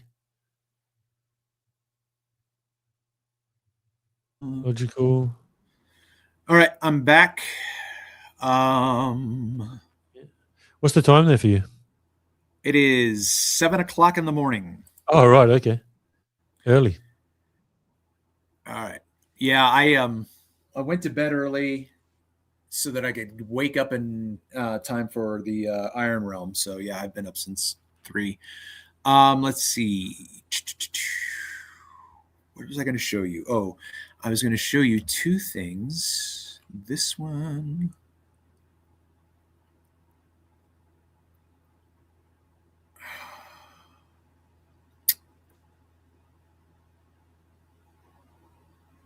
Captain Caveman, I missed you. B flat.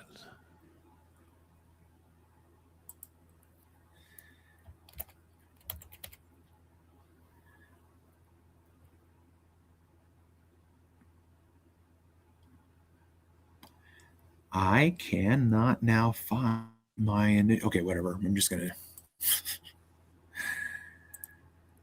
share this. Yeah, so Captain Caveman saying note the tide of observation. I generally do note the tide. I get a screen recording of the conditions every time I go out there. But what I really notice is that at the end of the day, sure, the tide makes a slight difference, but it's not really making that much of a difference. So this is an advantage of having gone out, hundreds of days looking from the same spot. You see how the tide doesn't really make that much of a difference. It just means that when I'm seeing the shore, it looks slightly different on one day compared to the next. On one day, I see more of the sand. On the other day, I see slightly less of the sand, but you can still tell that you're seeing all the way down to the shore. But the tides aren't really making a massive difference. Actually, I've got another really. Yeah, I mean, I would agree. Yeah, yeah, I would agree 100%, because of the fact that I was on the Chesapeake Bay, and the Chesapeake is regulated by the Conowingo Dam, which is just a few miles up the river from where I was. Right.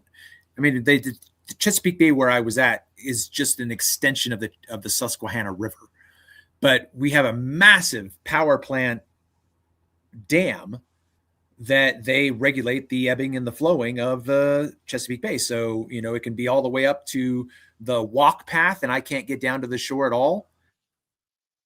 And typically all that does is it just depends. Like if there's an inferior mirage, all that does again is it just,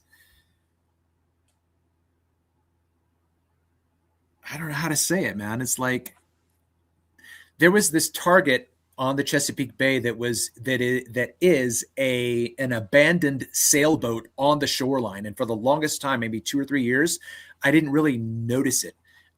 And then I started seeing it all the time, and it was right on the shoreline. So when I have a clear shot of it, I can see the shoreline underneath it, and then the water. Yep. And then the beauty of that is you know that you're seeing the shore then, don't you?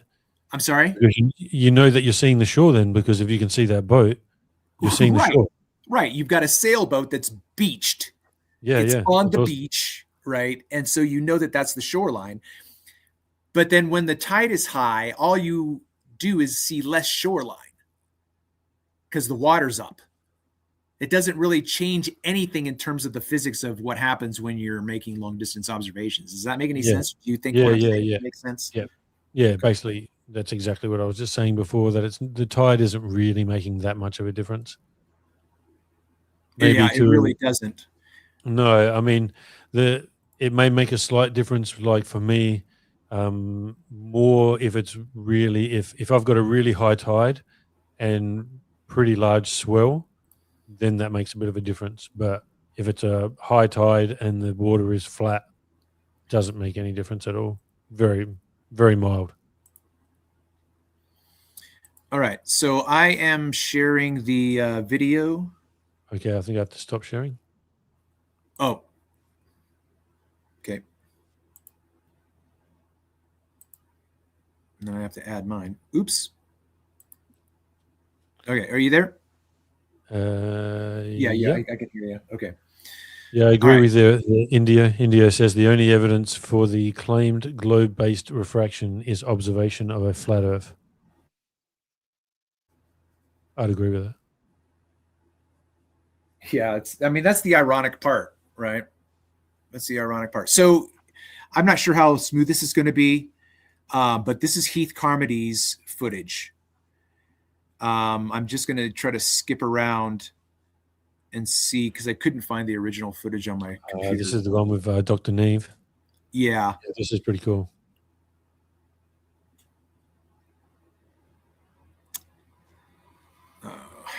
It's a buffering. Yeah. Oh, here it is. Okay, great. I'm gonna open this.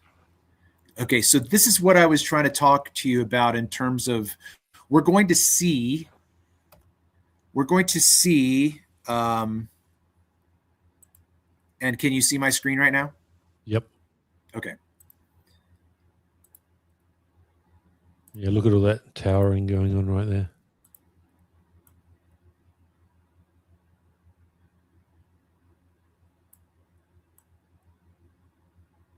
Just trying to see if I can get a good contrast.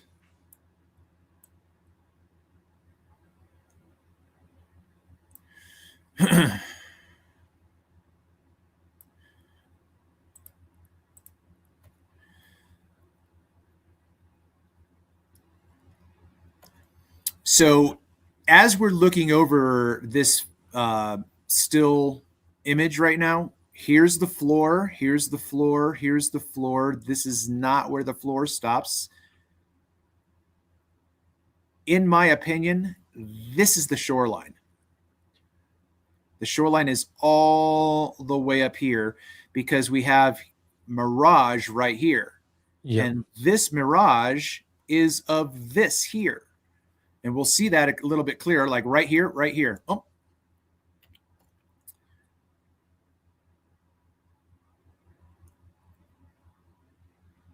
So we have landscape right here, right? We can see this landscape right here. Mm-hmm. This is this.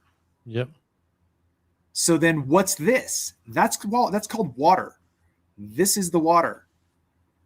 This is the water that's closest to us. This is the horizon, but this horizon is being created by this mirage, because everyone knows that the limit to the mirage is what is creating the limit to the visible water, right? Everybody knows that, right? They should. They should indeed. And again, right here, this is the island. This is the island. This is the island. all of this land right here that's compressed and smushed because this is a Fata Morgana, this is the inverted image of it down here. All this right here, this is land. This right here, this is not land.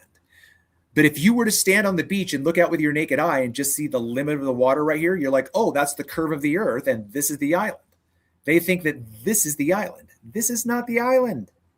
That's not, but that's what it looks like from 30 miles away. Yeah, and the water shimmering there almost looks like an inferior mirage on the horizon. It almost looks like it's an inferior mirage. Sure, for sure. See the way that the water is shimmering. But there's a pretty heavy ether flow going through there. All right, so somewhere around here. Now, this is yours or Heath's? This is yours. Oh no, this one's mine. Right, yeah. Because I switched from the Dr. Nave one because it was buffering. Yep. Okay, this is the point that I was trying to make for what we were talking about earlier, and that is we're going to watch the platform drop down. However, I don't think that's what's physically happening. I think it's being brought closer to us. Okay. This is the one that you made a video of? Yeah. You can see the line there? I think I might have done that at some point, right? But if you could just see where your eyes are at 5 minutes and 55 seconds and just watch the platform. It drops. Yep. Like, what's happening? What is that? Excuse me. I'm sorry. I showed this to Andrew Thomas Young. Do you know what he said? He was like, I have no idea how to explain that. And dude, you're the expert. Okay. But here's what I'm trying to say to a certain extent here. In terms of proximity, and this is perspective, the clarity of this lens, we can see the birds. They're clear. They're crisp. When it starts to get washed out at this point, this is another lens. More focal length adjustments, and now it's washed out. That's another layer of density, humidity, everything that happens right there, right? And then we're just watching it all get adjusted in real time. And it's bringing this closer to us, which makes it drop in our field of view. I mean, watch this. It's almost watch this. It's stable right here. It's stable. And then watch it. It's almost going to breathe. It's going to rise. It's going to breathe. And then it's going to exhale. Yeah. And then it's going to breathe again in a second. It's going to go back up. Here it comes. Back up. And then it comes back down again. That is massive. And then it went back up again. So my point is that I'm trying to describe this in terms of focal lengths. To me, we're looking through layers upon layers upon layers of focal lengths in molecular structure, because air is water, in my opinion. Air is water. Basically. Yeah. And when you're looking through miles and miles of it, it's basically water. Oh, yeah. But Paul, when you're looking through miles and miles of it, sure, then it kind of looks like you're looking through water. But like in your immediate area, you're not underwater, man. I'm telling you, we are underwater. Yeah. Pretty much. All right. Let's see if this thing did not catch. Still buffering. Yeah. Well, let me see. Let me close the window down. Let me open it back up.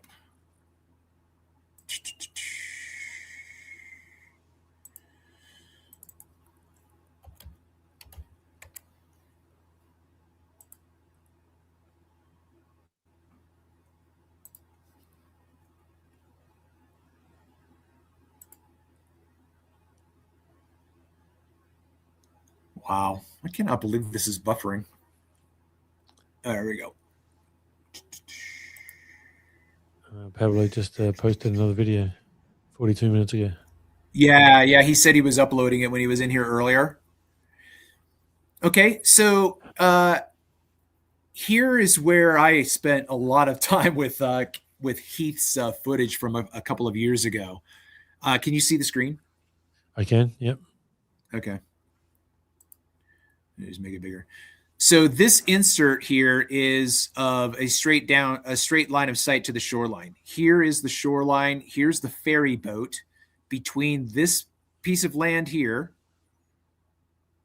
And I tried to do the overlay and scale as best I could, right? So we're looking across the floor. There's the ferry, and the ferry is on the water, obviously. And then what's this over here? This is land. So we know that this is the shoreline right here. I mean, I don't know that anybody's going to disagree with that. This is the shoreline. And that shoreline now comes all the way across. And this is the shoreline. Here's the land. This is the shoreline right here. This is the shoreline. This is the shoreline. So then what's this? Yeah. And how far out does it come? Right here. You see right here? This is the amount of distance that exists in this space right here. So from here to here is all right here. This is all water that we can't see. So whatever these towering images are they people? I was thinking they were people. I don't even know. They could be a bush or a tree. I don't know. Yeah. But this is what the contrast is supposed to be, because when we then see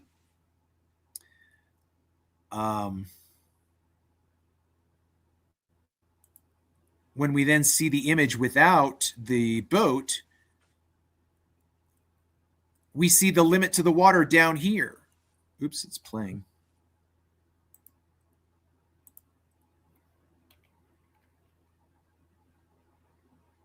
Okay, so now this is not a really great shot to freeze frame on. No, it wasn't the best. Is that an inferior mirage? Or is that a weird, complex superior mirage? Okay, let me stop. Okay, so just to reiterate what we were just looking at right here. This is the shoreline for this piece of land. This piece of land, this shoreline is right here. This is the shoreline.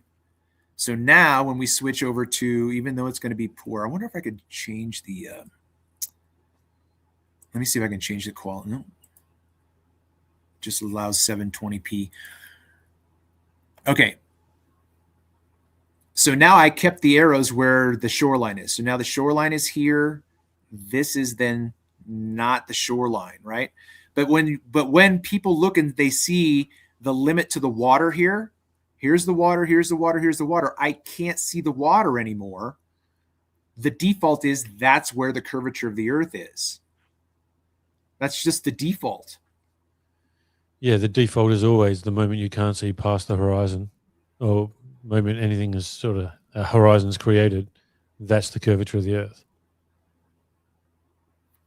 So then part of my point will be to argue that yeah, this is simply a complex mirage. Yeah. Because in my opinion, if you ever have a bona fide mirage, the target always has to be above the mirage. Mm-hmm.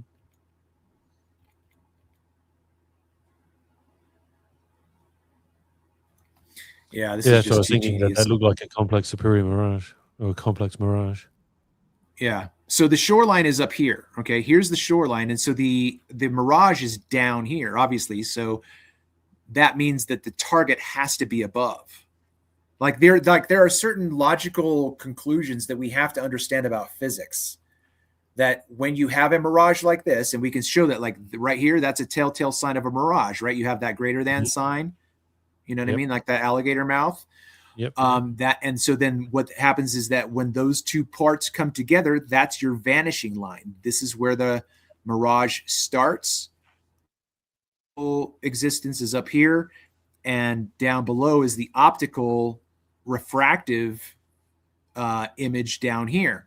But what we have to then understand is that when the mirage stops, that same light event that is making the mirage is also limiting your ability to see the water anymore.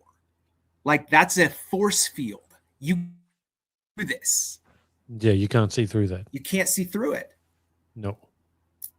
But anyway, sorry, this wasn't as smooth as I wanted it to be. I don't know if you've ever seen this presentation, but I think it's a pretty good one. I think I did see it a while ago. Yeah, the one where you're talking with Dr. Neve. I've watched all. There's 3 of them, isn't there? Yeah, there's. Was it 2 or 3? 3. This is the 3rd one. Yeah, they're good conversations where he's just like, oh, what? Yeah, this was a cool one. Because this goes back to what we were talking before. So like here is this massive. Here is this. Oh my goodness. Here is this massive boat. We can see the wake. We can see the bow. We can see the hull. But this is a hologram. That's my position. This is a mirage. Like right here, you see this part right here? This is a mirage of what's up here. Mm-hmm. So then what does that mean for this? This right here is the physical target of the boat. We can watch it come all the way across the screen. And yet it looks like it's really right here. This one, he follows it all the way, and then it actually does sink into itself, doesn't it? I can't remember. Yeah, I thought it did on this one. I could be wrong, but yeah, I thought I remembered it actually sinking into itself. I wonder if I should... All right, I'll stop sharing that. All right, anything going on out there? Ooh, you got a blurry lighthouse? Paul got a shot of the lighthouse. Where's that? The video that he just uploaded. All right. Let me just do one more quick share. If you need to take off or whatever, just feel free. Or I'm just. That's right. Yeah, I probably will soon. But let me just do one more quick share.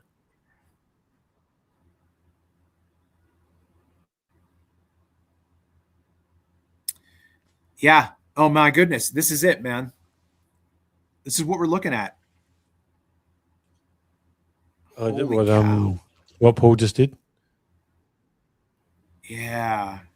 Am I sharing my screen? No, sorry, I'm on the share now. Just let me do this one quickly and then show that one. Okay, yeah, go ahead. All right. So have a look at this. So I filmed this thing for 4 hours or for 5 hours. I think it's doing that little hard drive thing. Come on. What are you doing?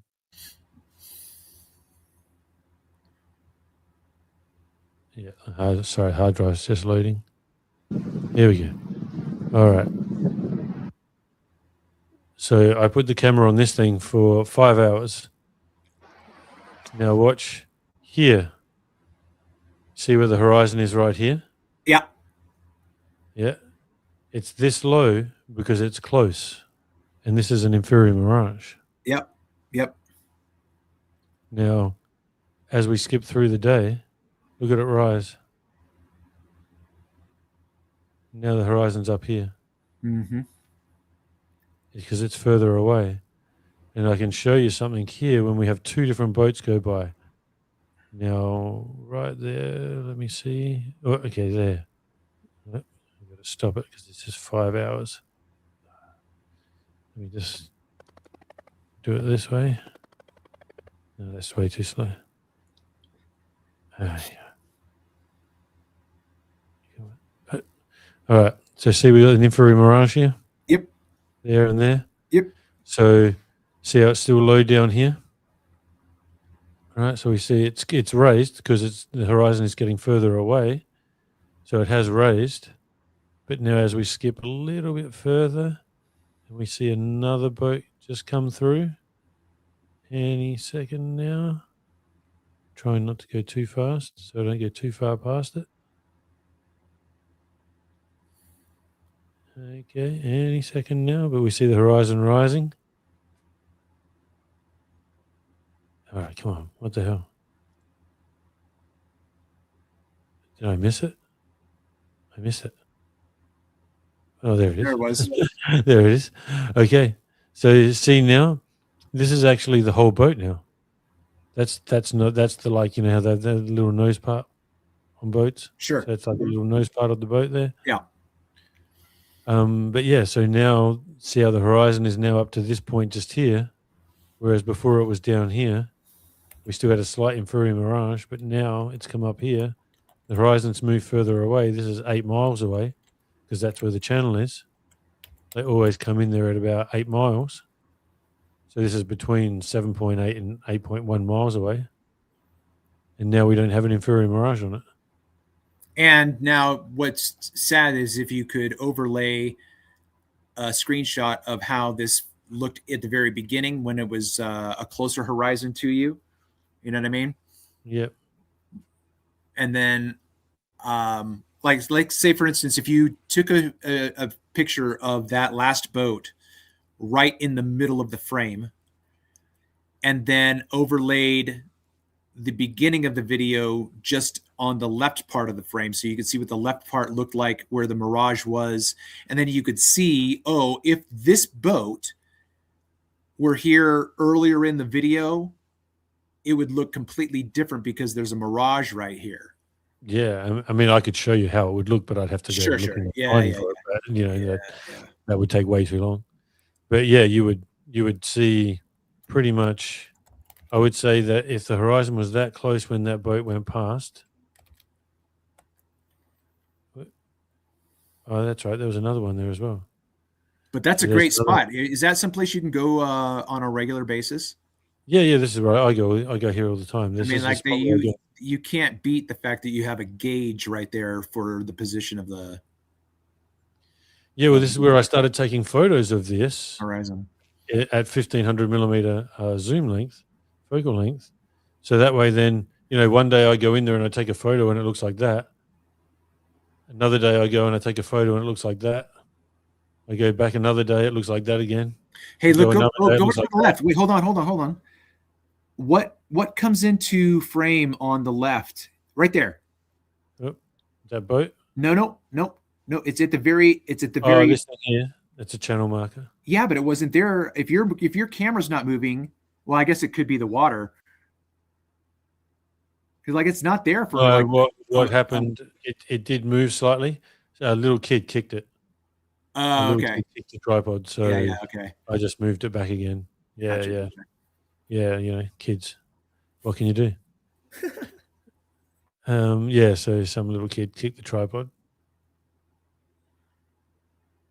Unfortunately. Yeah, man. I mean, this is just, to me, I mean, you're watching, like, oh my God, this is the holographic nature of our existence. That's what I'm like. Look at how it moves in just a holographic.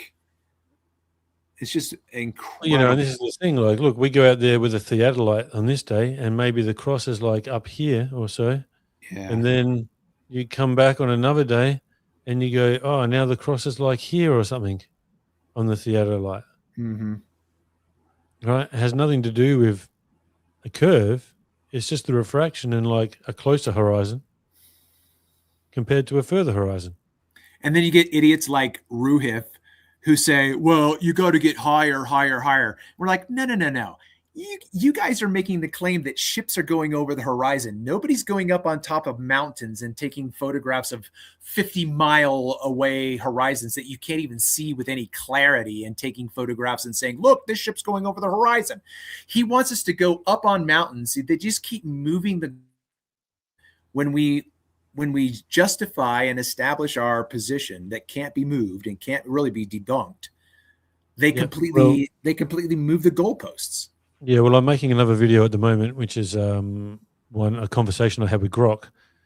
Now, this here is from 730 meters. So that's over 2,000 feet. It's like 2,100 feet. That's the elevation of the observation? Yeah. It's an inferior mirage. Correct. Yep. So we're seeing an inferior mirage from someone being 2,000 feet high, proving that this here is going to clearly be a much closer horizon, meaning that it will be refracted down. So if you went out with a theodolite, how are you going to be able to tell us that even from 100 meters high, what you're looking at is not just refraction when you see a lowered horizon. You're still getting all the same effects. And this is 2,000 feet above sea level. How much higher do you have to go to the point where there's not going to be the refraction to cause an inferior mirage anymore? Like, no one's ever filmed that before. I don't know. Where I find the possibilities of science. I don't understand why what we're talking about right now doesn't matter in a scientific discussion. Because the things that, you know what I mean? Like the things that you and I look into, I'm sure that there have been other things that have come to your mind as a result of doing this, right? So there are possibly, let's say, for instance, 5 different things that you, Paul, have in the back of your mind. Your subconscious has got it logged in there for you, ready, just waiting for whenever you wake up to the fact that you thought of something that is scientifically revolutionary based on the things that we're talking about.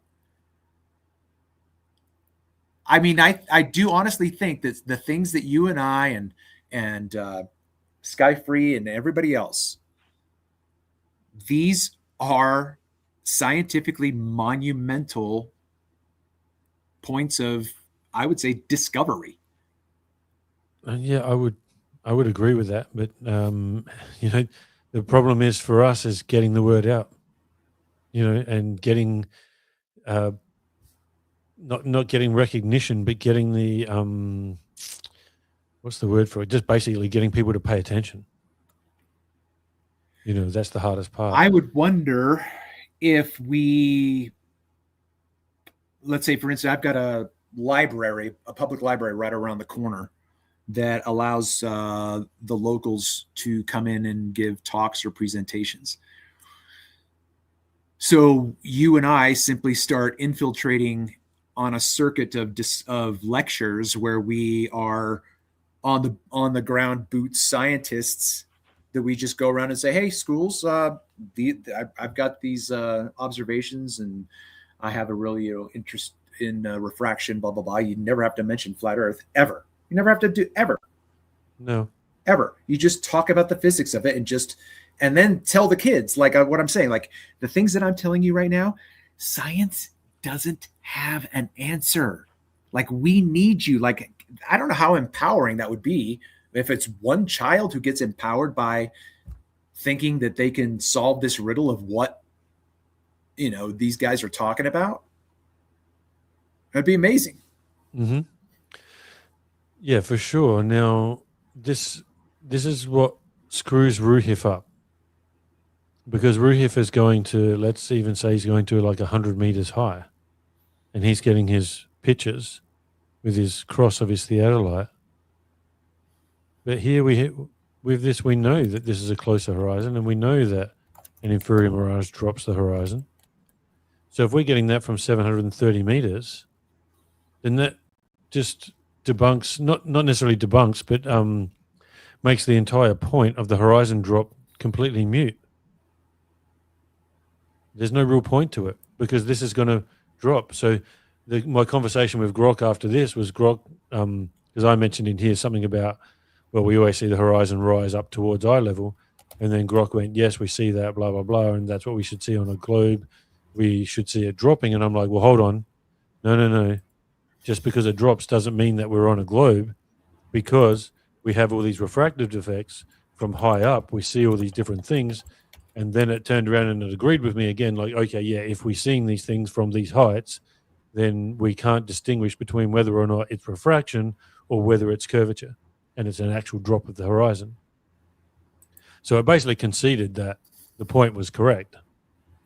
Now, obviously, someone could say, well, Grok was just hallucinating. Well, it wasn't hallucinating at that time. It was just using its logic. When it's hallucinating is when it just gives you completely false information. Like I was talking to Grok on a different day, and I was saying to it something about inferior mirages, superior mirages, and then it started telling me that the conditions for a superior mirage were the conditions for an inferior mirage. And I'm like, no, you got that the wrong way around. And it's like, no, I haven't. I got it completely right. And I'm like, no, you got that the wrong way around. It's meant to be this way around. And it's like, no, I'm completely right. And I'm like, no, I had to go to a page and pull something up and show it to it. And it goes, oh, actually, you're right. Took you that long? Yeah, it's like, yeah, I got that wrong. You were right. I concede. I'm like, yeah, of course, because you're just hallucinating in this moment. Yeah, my Chat GPT has gotten more hospitable towards me. Like it likes me, so it pays me compliments and tells me I'm smart and tells me Yeah. I'm making all the right connections and Yeah, really I've knows told how to mine to butter stop me up. saying it. Yeah, I've told mine to stop saying Yeah, that. yeah, so did I. Yeah, so did I. I'm like, you don't need to schmooze with me. Just answer my question or whatever. Yeah, that's what it's designed to Okay, do. so Pablo's dog has a Okay, yeah, question hold on. for us. Let me close this, and you can show that other observation that you were going to show. Paul's observation. I'll stop sharing. Stop sharing. Okay, yeah, you show that other one now.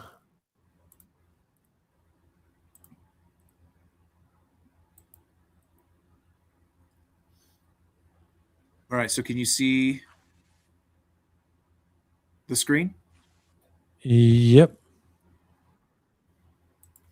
So Paul is asking us what our opinion of this load being dropped into this supply ship.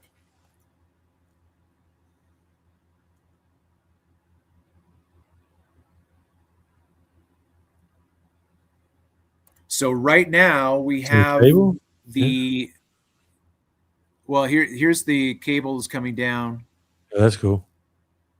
but this right here is now the reflected image of this. Yeah, that's this. And this. So now we have these two images now are coming together. This is now Rayleigh's criterion, where we have two objects whose light is now blending together. So now they're one.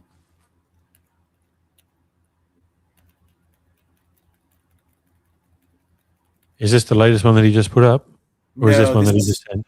no. He was asking a question. I'm sure based on what we were talking about. But he said he referred to this video, and then Indio went and found it and posted the link. Thank you for doing that, by the way, Indio. But disappear. Right. And so Paul's question in the chat was, what's he say? He says between 7 minutes and or 7:40 and 8:40. That's where I was, right? Yeah. Oops. On why it's disappearing? I mean, it'd be just because it was going into the inferior mirage, really, wouldn't it? Yeah, I mean, I'm sure. I think that's what it is. Into the Yeah, I mean, mirage it's definitely- zone. Into the mirage. Any explanation? Yeah, Yeah, he says Yeah, it. yeah. He says it goes mirage. yeah, yeah. It's definitely going into the mirage zone. So the And, thing is that because we have this contrast right here, like this is the water. The reason why the water is no longer visible at this point is because the light, this light right here, is a blanket. It's a curtain. Like you Yeah. can't see through this curtain. You know? Is this one of the sorry? Is this one of the closer platforms, Paul? Because it's No, pretty heavy inferior mirage. Yeah, I think that this is probably one of the upper four. If I don't even know this is the right video, but this is something similar to it. Nonetheless, you had that load that disappeared into it, but you have the here is the platform. Yeah, and you can see around where the fold line would be. Right. So right now we have this rigging here, this line that goes across here. That's right here. Because you have this square here, this square here, this square here. Yep. So that this line is that right so there. So it's going to be right here is where the mirage starts, right here. So what that means is that this is where the platform's feet touch the water, not here. And what I'm trying to say to you right now is a gentleman that I actually have now corresponded with from another institution, and I showed him the video that we were looking at before, where the platform was moving around. That one that was a really really good capture. He still is saying that this is an image of what is towering. Like, this is really where this is Towering? really, yeah, because this platform is on of the curve, and it has to be being stretched up so you can see it. That's what this is. The feet are being stretched up. He's treating it as being towered rather than as being inferior miraged. Yeah, well, he's wrong. I get it, but it's like trying to explain it in a way to where it's like you have this idea, this default, that the legs of this platform are on the other side of the horizon in your mind because it's a globe. And is he like a physicist or something? I could look up. I can't remember off the top. I think so. Yes, I'm trying to think now. Oh yeah, Pablo saying that that one, Cedric, it's 13.1 miles away. That platform. Okay. Yep. So I mean, he had a pretty close horizon then, probably somewhere more even around the 6 mile mark. I bet you the horizon was pretty close to Mesa Lane on that one.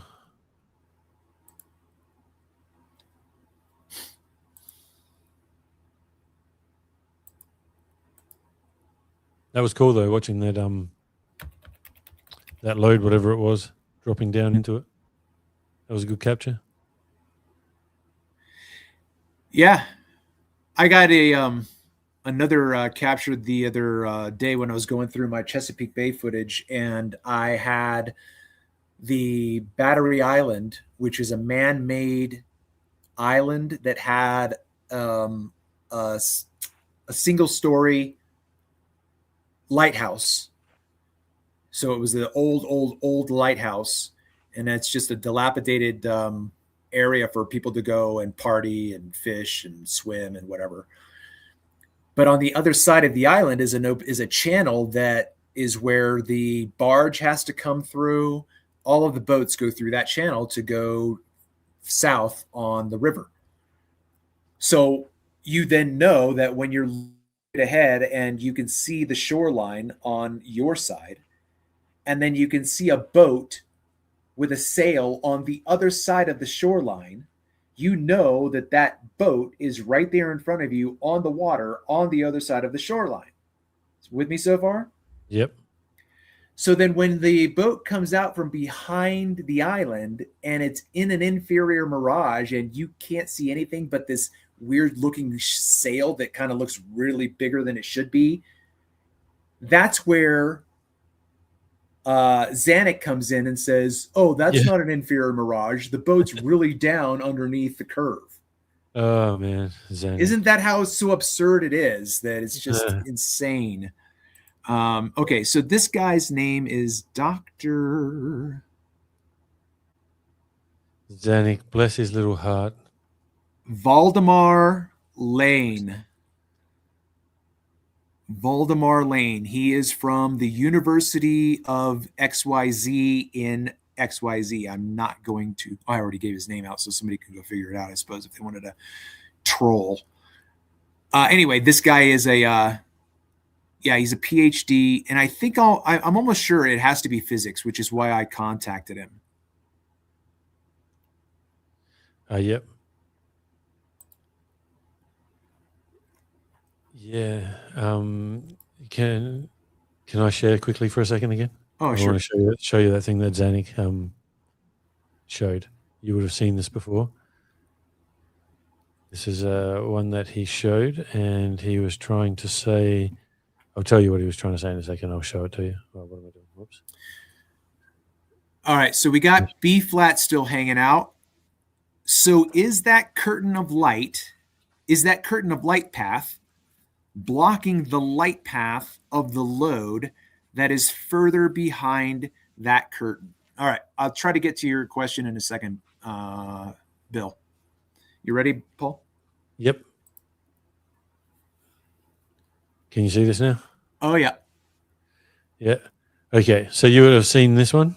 Oh, yeah. I've already diagrammed this, bro. Yeah, yeah. Yeah. So you like what he was trying to say was that this boat, this isn't the fold line. The fold line doesn't exist here. In fact, I think the fold line is probably just a touch lower because you got the fold line in the background, which is further up.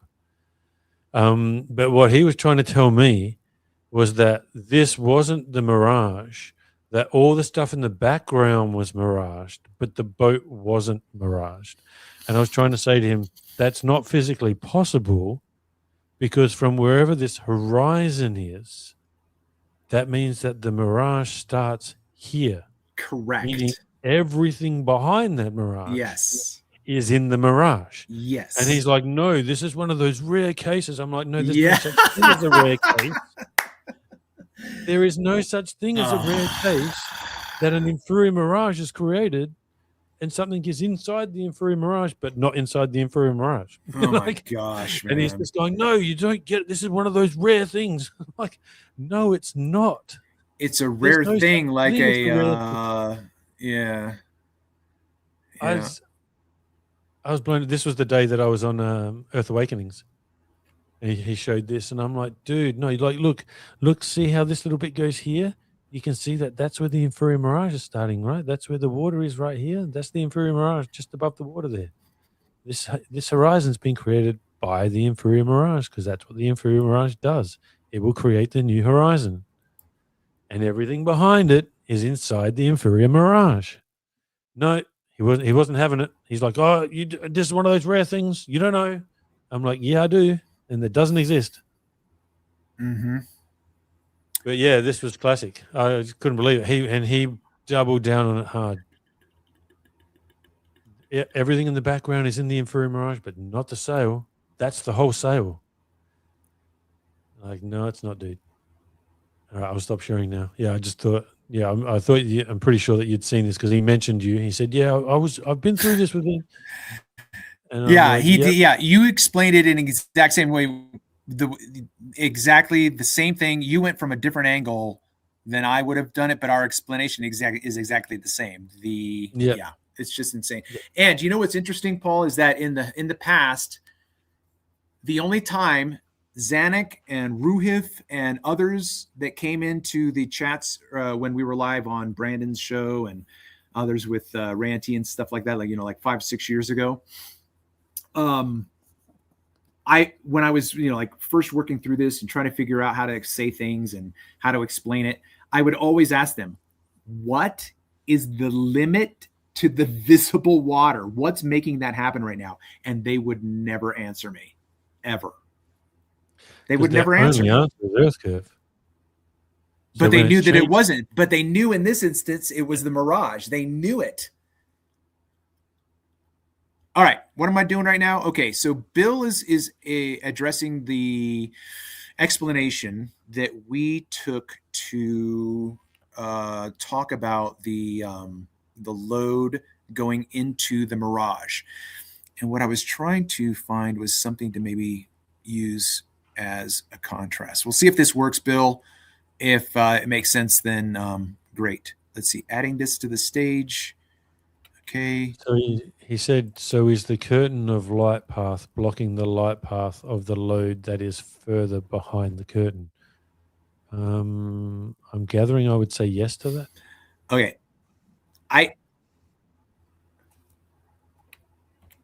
Let's go. Oh, that's a good one. Just that little white thing in the middle was that house?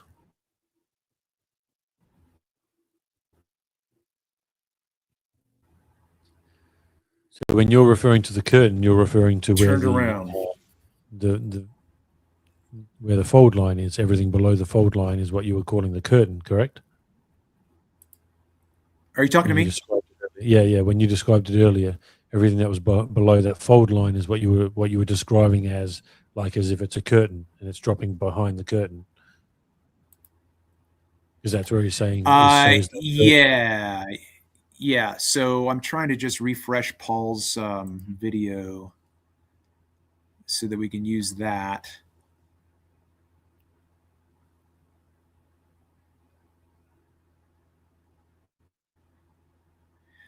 Man, oh man, we must not have paid our bill today. For some reason, this thing is dragging like crazy. Okay, here it goes. Well, I'd say the ship's not over the horizon, E flat. The ship is beyond the horizon because the horizon is pushed right well in front of this. And now you've got the mirage.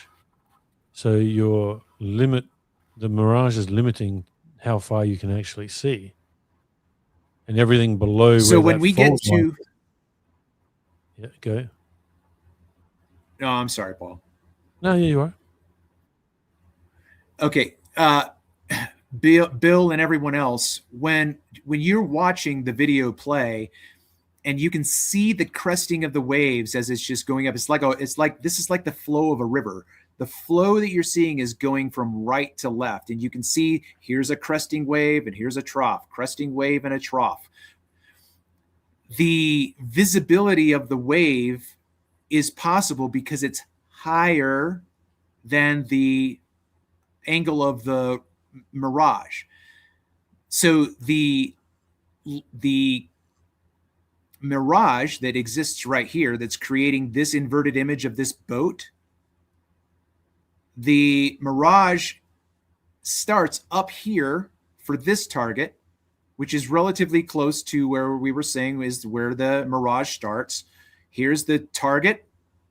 This is the platform. It is physical. This is no longer physical. This is no longer visible physicality in terms of this is iron and steel and shit. This is not iron and steel. This is light, as well as what is this. This blue right here is the reflection of this opacity and this polarization here.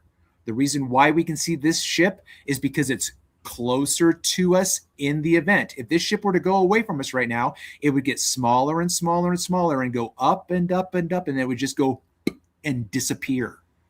That is the curtain. It's a metaphor. It's an analogy. This is the skirt of a dress. This is the skirt of light. This thing is dancing and flowing and ebbing and moving. It is energy.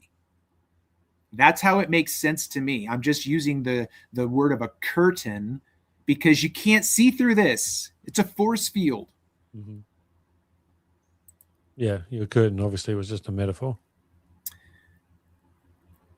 Okay, so hold on real quick. We got Indio saying they will never answer that question or any other question about what observation of the horizon would fall. So, is he talking about ballers?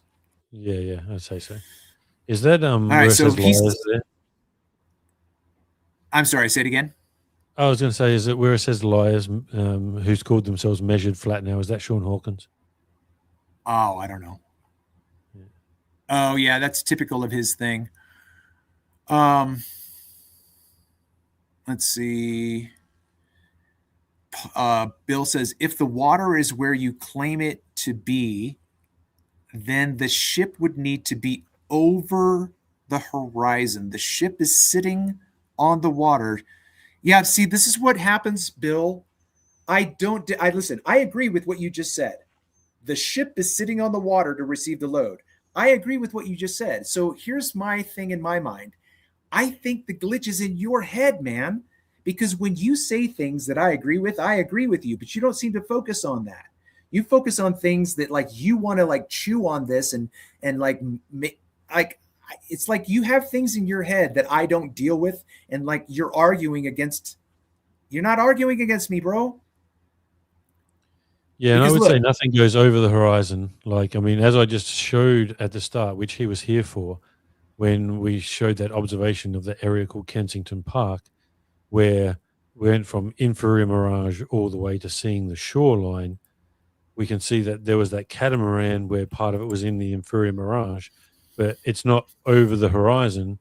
It's just beyond the what do they call is it called the disclosing line? That's that what me. you're That's trying to my say? word. Nope, that's You- my word. of where the horizon starts Yeah. in an inferior mirage? Yeah.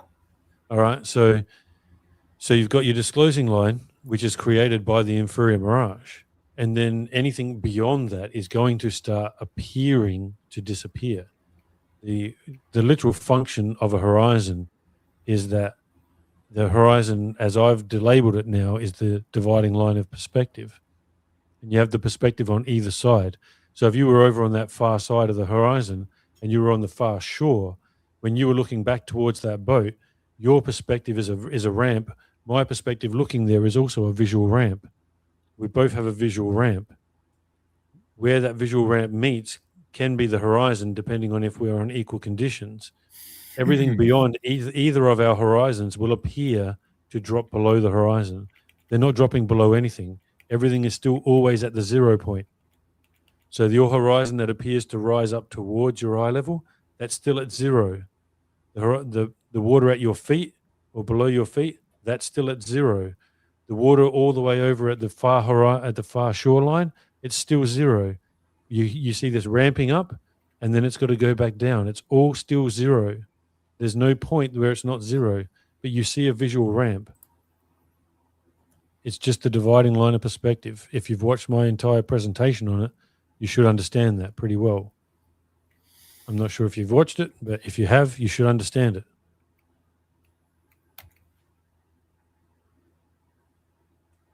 Can you see my screen? Yep, the boat there. So here is a great shot from the Chesapeake Bay. This is the shoreline here. This is about 4 miles away. You know, we've got a warehouse right here. We've got trees. It's just, it doesn't make any sense to say anything else other than the fact that when the water stops right here, that's the shoreline. Mm-hmm. And we can see the distortion of the air by the fact that the boat is fuzzy. We can see this washed out buoy here. Can I stop you for a quick second? Yeah, go ahead. The green buoy that's there, you've had the horizon at that buoy before, haven't you? Yeah. Okay. So, Bill, if this was the day where the horizon was at that buoy, then that boat would appear to be on top of the horizon. But whereas right now, that boat is appearing to be below the horizon. You see the horizon cutting halfway up the boat, right? So now that boat is appearing to be below that horizon in the distance. But if that horizon was at that green buoy, now that boat would be on the very highest point in relation to the horizon, because the horizon is the highest point that you'll visually see.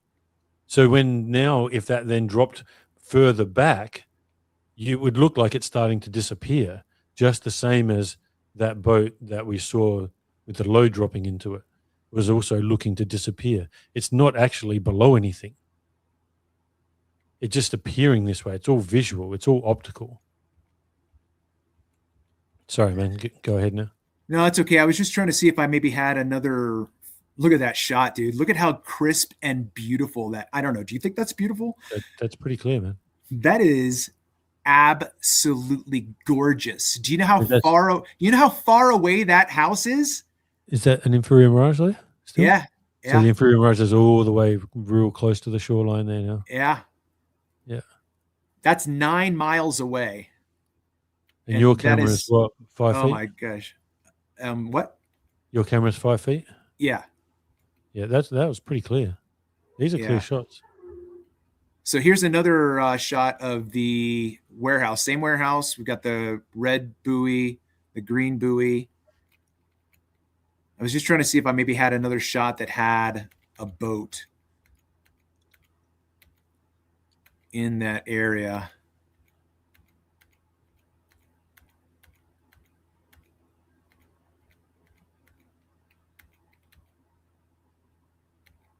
Well, that was a nice one. Yeah, wasn't it? Look at those crepuscular rays. I know, right? And then there it is again, that same place right here. But it's all washed out. You know what I mean? Yeah. So in those three instances, when we had a visual of the shoreline, we had like here's the shoreline right here. The shoreline's right there. But in those three different images, the shoreline looked different in every single one. As Here's it does. here's I would the say on that barge. day that you were just showing, was the air temperature quite a large difference between the air and the water? Yeah, I'd have to go back. I don't always take measurements. Because anytime I get those kind of conditions, oh, that's a nice one. Anytime I get those kind of conditions, it's normally, say I've got a 30 °C day, and the water's like maybe 20 °C. When you have a really big disparity in the temperatures, then you get that real fuzzing out, that real blurriness when you get your Monets. Yeah. So I'm just trying to think if there's some way to use something that would make sense for Bill. Is Bill still trying to have a conversation? I'm looking at stuff, so I can't really see what's going on if he's making any comments. Because, like, look, I'm trying to understand what's being said. Refraction is the redirection of light from the surface of the water. I agree that it is all visual. Light from the surface of the water can be specular, mirror reflection, or diffuse wave-like. Yeah, but remember, Bill, it's not on the water. It's just slightly above the water. That's what refraction is. It's not reflection. I mean, it is a reflection, but it's different than a reflection, say, off of a still lake where you can see the sky and the entire landscape and you see everything perfectly mirrored in the lake. That's different to an inferior mirage. An inferior mirage isn't the same thing as that. It still is a reflection, but you have that thin layer of air above the surface. That thin layer of air above the surface is what creates the mirrored surface. That's what creates the reflective surface. Yeah, I mean, he's to me, it's almost like talking to Zanuck because he's just chewing this bone over and over and over again. I've said the same thing that you just said. I've said this to him. Yeah, I don't let's understand. just pause that thing that you got there right there now. Okay, Bill. So when you look at this and you see this image right here, if this was just purely a reflection, as in what you were thinking as a reflection on the water, then you would see the entire sky and everything throughout the entire water, not just at the point where the horizon is. That's the difference between an inferior mirage type reflection, a reflection that is from refraction, rather than a reflection that is more like a mirror on the surface of the water. They're two different things. They're not the same thing. This reflection is being caused because there is a small, thin layer of air directly above the water. Which science does not agree with. Science would disagree with you. I agree with you. What would you have you looked into internal reflection or internal refraction? I've seen little bits and pieces on it. Yeah, internal reflection. I'm really much more comfortable with saying that's what's happening as a descriptor. And Andrew Thomas Young is absolutely adamant against it. He wrote a paper against it, trying to debunk this guy from like a couple hundred years ago. And I'm reading what Andrew Thomas Young is saying. This is what he says. And I'm thinking to myself, I agree with him. I'm like, that's the way I say it. Like, this is how I talk about what I'm seeing. And you guys all screw it up because you think that there's a globe in front of you. Yeah. Yeah, I mean, but see, because like it's also, you can get inferior mirages as the one that you just had there. You could tell there were waves. It was kind of like, it was small chop, but it was still kind of choppy waves. Right. right? So if it was just reflection, like pure reflection of the water, then you wouldn't get that same type of reflection in the distance. That wouldn't happen. It's because there's that air pocket that creates that mirrored effect. So you can get that even with waves that are more like 4, 5, or 6 feet high, which means that that air needs to come above those waves to be able to get that reflection. I mean, look, we can only say it every single time. It's gonna someday it's gonna sink in. I don't know when. I don't know when, man. But everything that you said, I didn't even have to pay attention to because I understood what you were saying. Because what you say is how I think about what I'm seeing. So it makes sense. It resonates, I guess that's the thing of when you do these observations so much, we tend to, if we're on the same page or if we're looking at the same thing, as much as we're looking at it, then we're going to come to very similar conclusions. The only difference is that for these people who think that they're on a globe, and I know that B Flat doesn't think he's on a globe, but for those people, they're thinking that, well, this is where the globe starts at this horizon point. And for years, just think how much they gaslit everyone about these inferior mirages, where they were like, yeah, that's the Earth curve. And they're like, well, hold on. So the Earth curve is here. That's like almost 2 times, this horizon's almost 2 times closer than your geometric horizon, but you're trying to say that this one is Earth curve as well?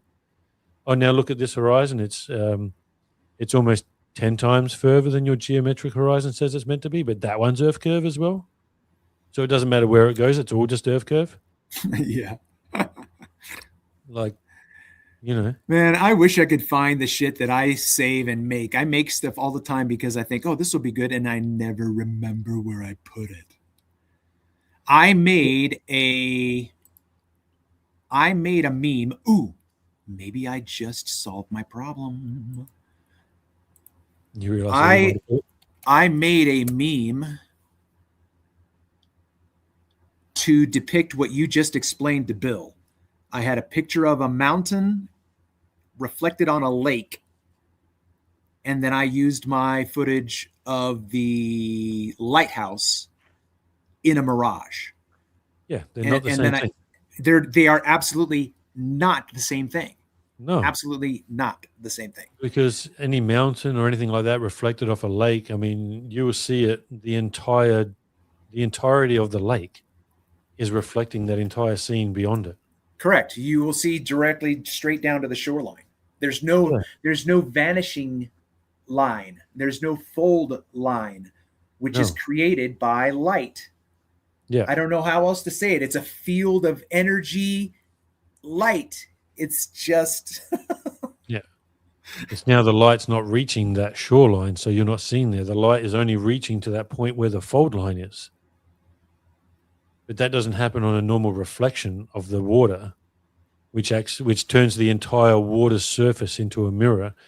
And if you like, it's literally a mirror almost in front of your feet, from your feet all the way to the end of the lake. They're two different things. I think I was trying to say that to B Flat, like probably, I don't know, it must have been 8-9 months ago, maybe a year ago or so. I think when you made some videos on Bobby Shafto. I have no idea where this dumb photo is. I had 2 external hard drives and the one just died and I can't get it to boot up at all. So I'm thinking that some of my stuff is on that because damn, I just don't know why else it's not coming up as a meme. Yeah. What would I have done? Let me see if I can look for right now I have 1, 2, 3.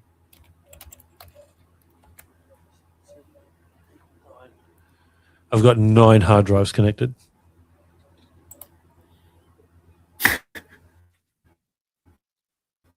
I mean, it's close to. Man, does your brain ever just feel like it's just going to either explode or just?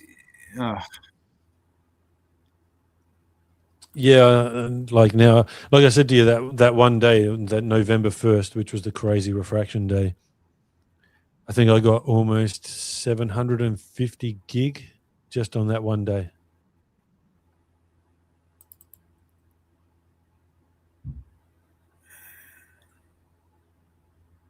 Yeah, it's crazy. Like that's, I mean, it's great having lots of cameras, but then it's also a curse because then you have lots of information, or you have lots of you need more storage space. Because if I'm doing like say, because when I go out on average now, I go out with 6 cameras. I don't. Yeah. It's like unless it's a really shitty windy day, and then I just take one camera out just to get basic photos. But as long as it's half decent, I'll take 6 cameras. So that's my minimum now is 6 cameras. And then if it's a really good day and it's pretty still, I'll take up to 12. Because I just look at it and I think I just want to get as much of everything as I possibly can.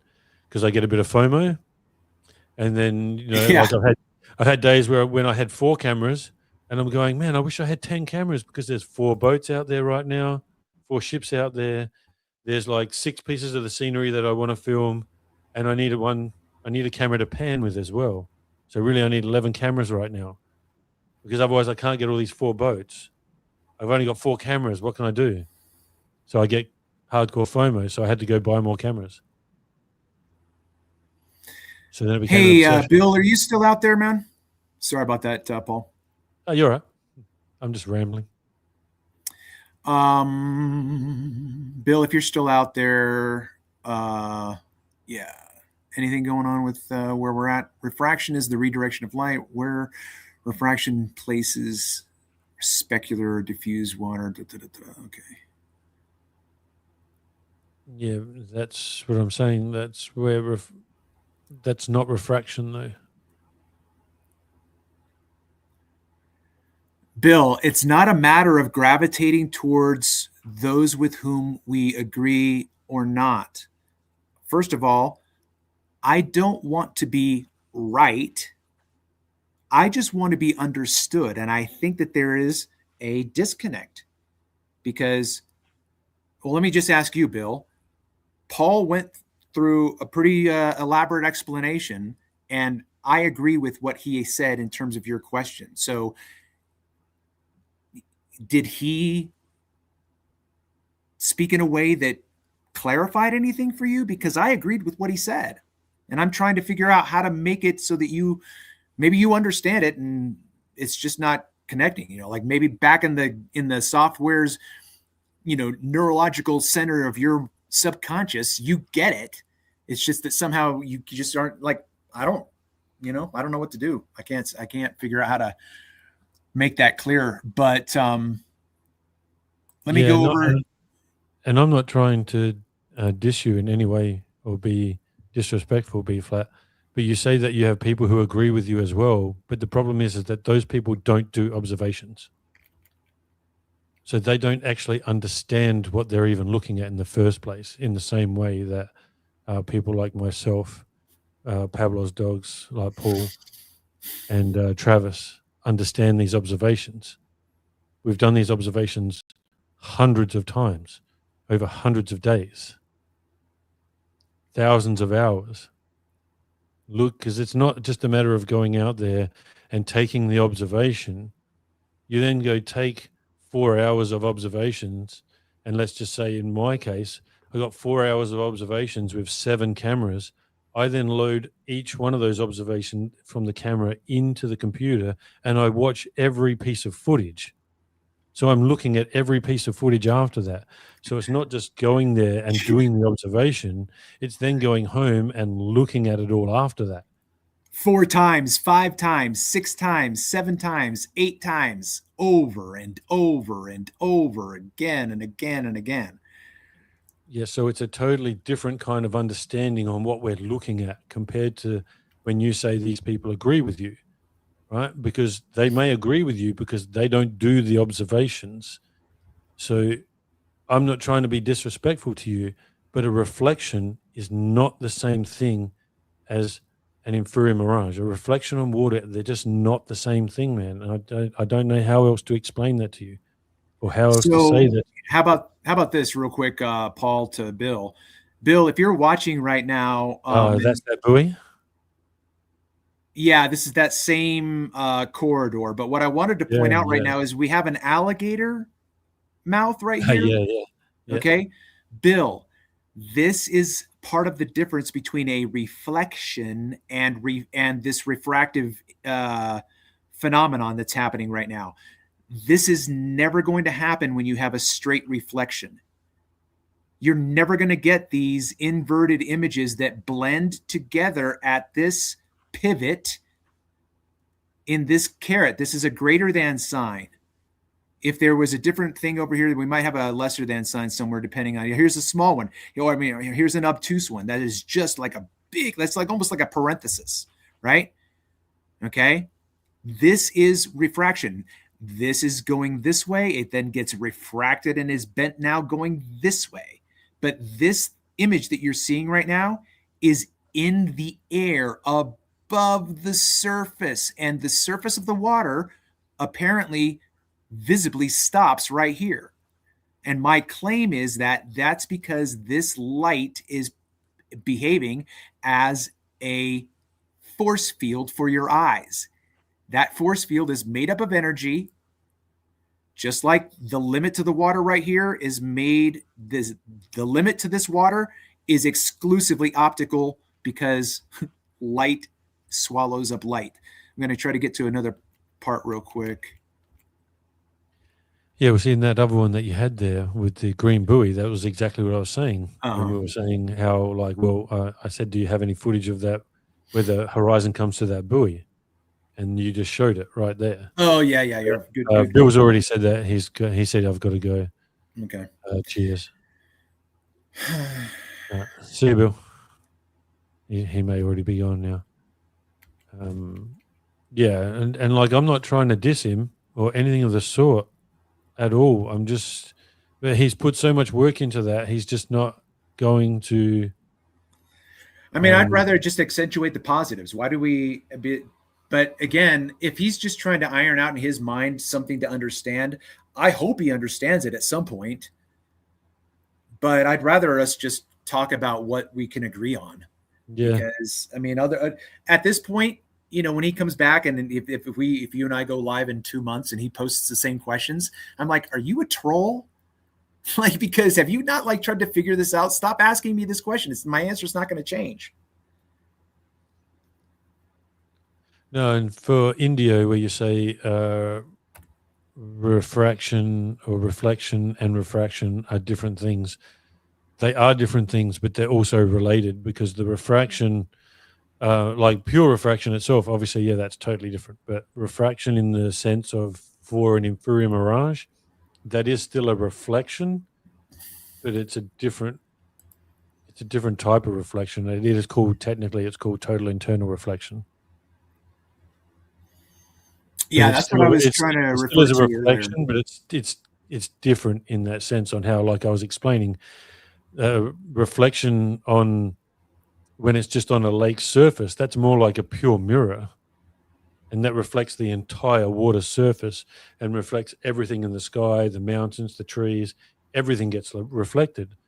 But when it becomes to a inferior mirage, the reflection starts at where the inferior mirage causes the horizon, and that's where the reflection starts from there. They're two different types of reflections.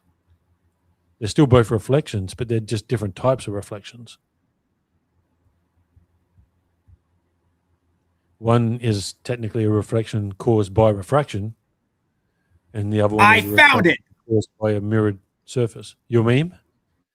Is that what you're talking about?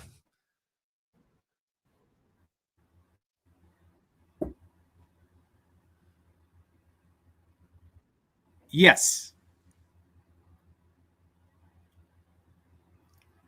Yeah. So exactly. So a reflection is not a mirage, but a mirage is a reflection.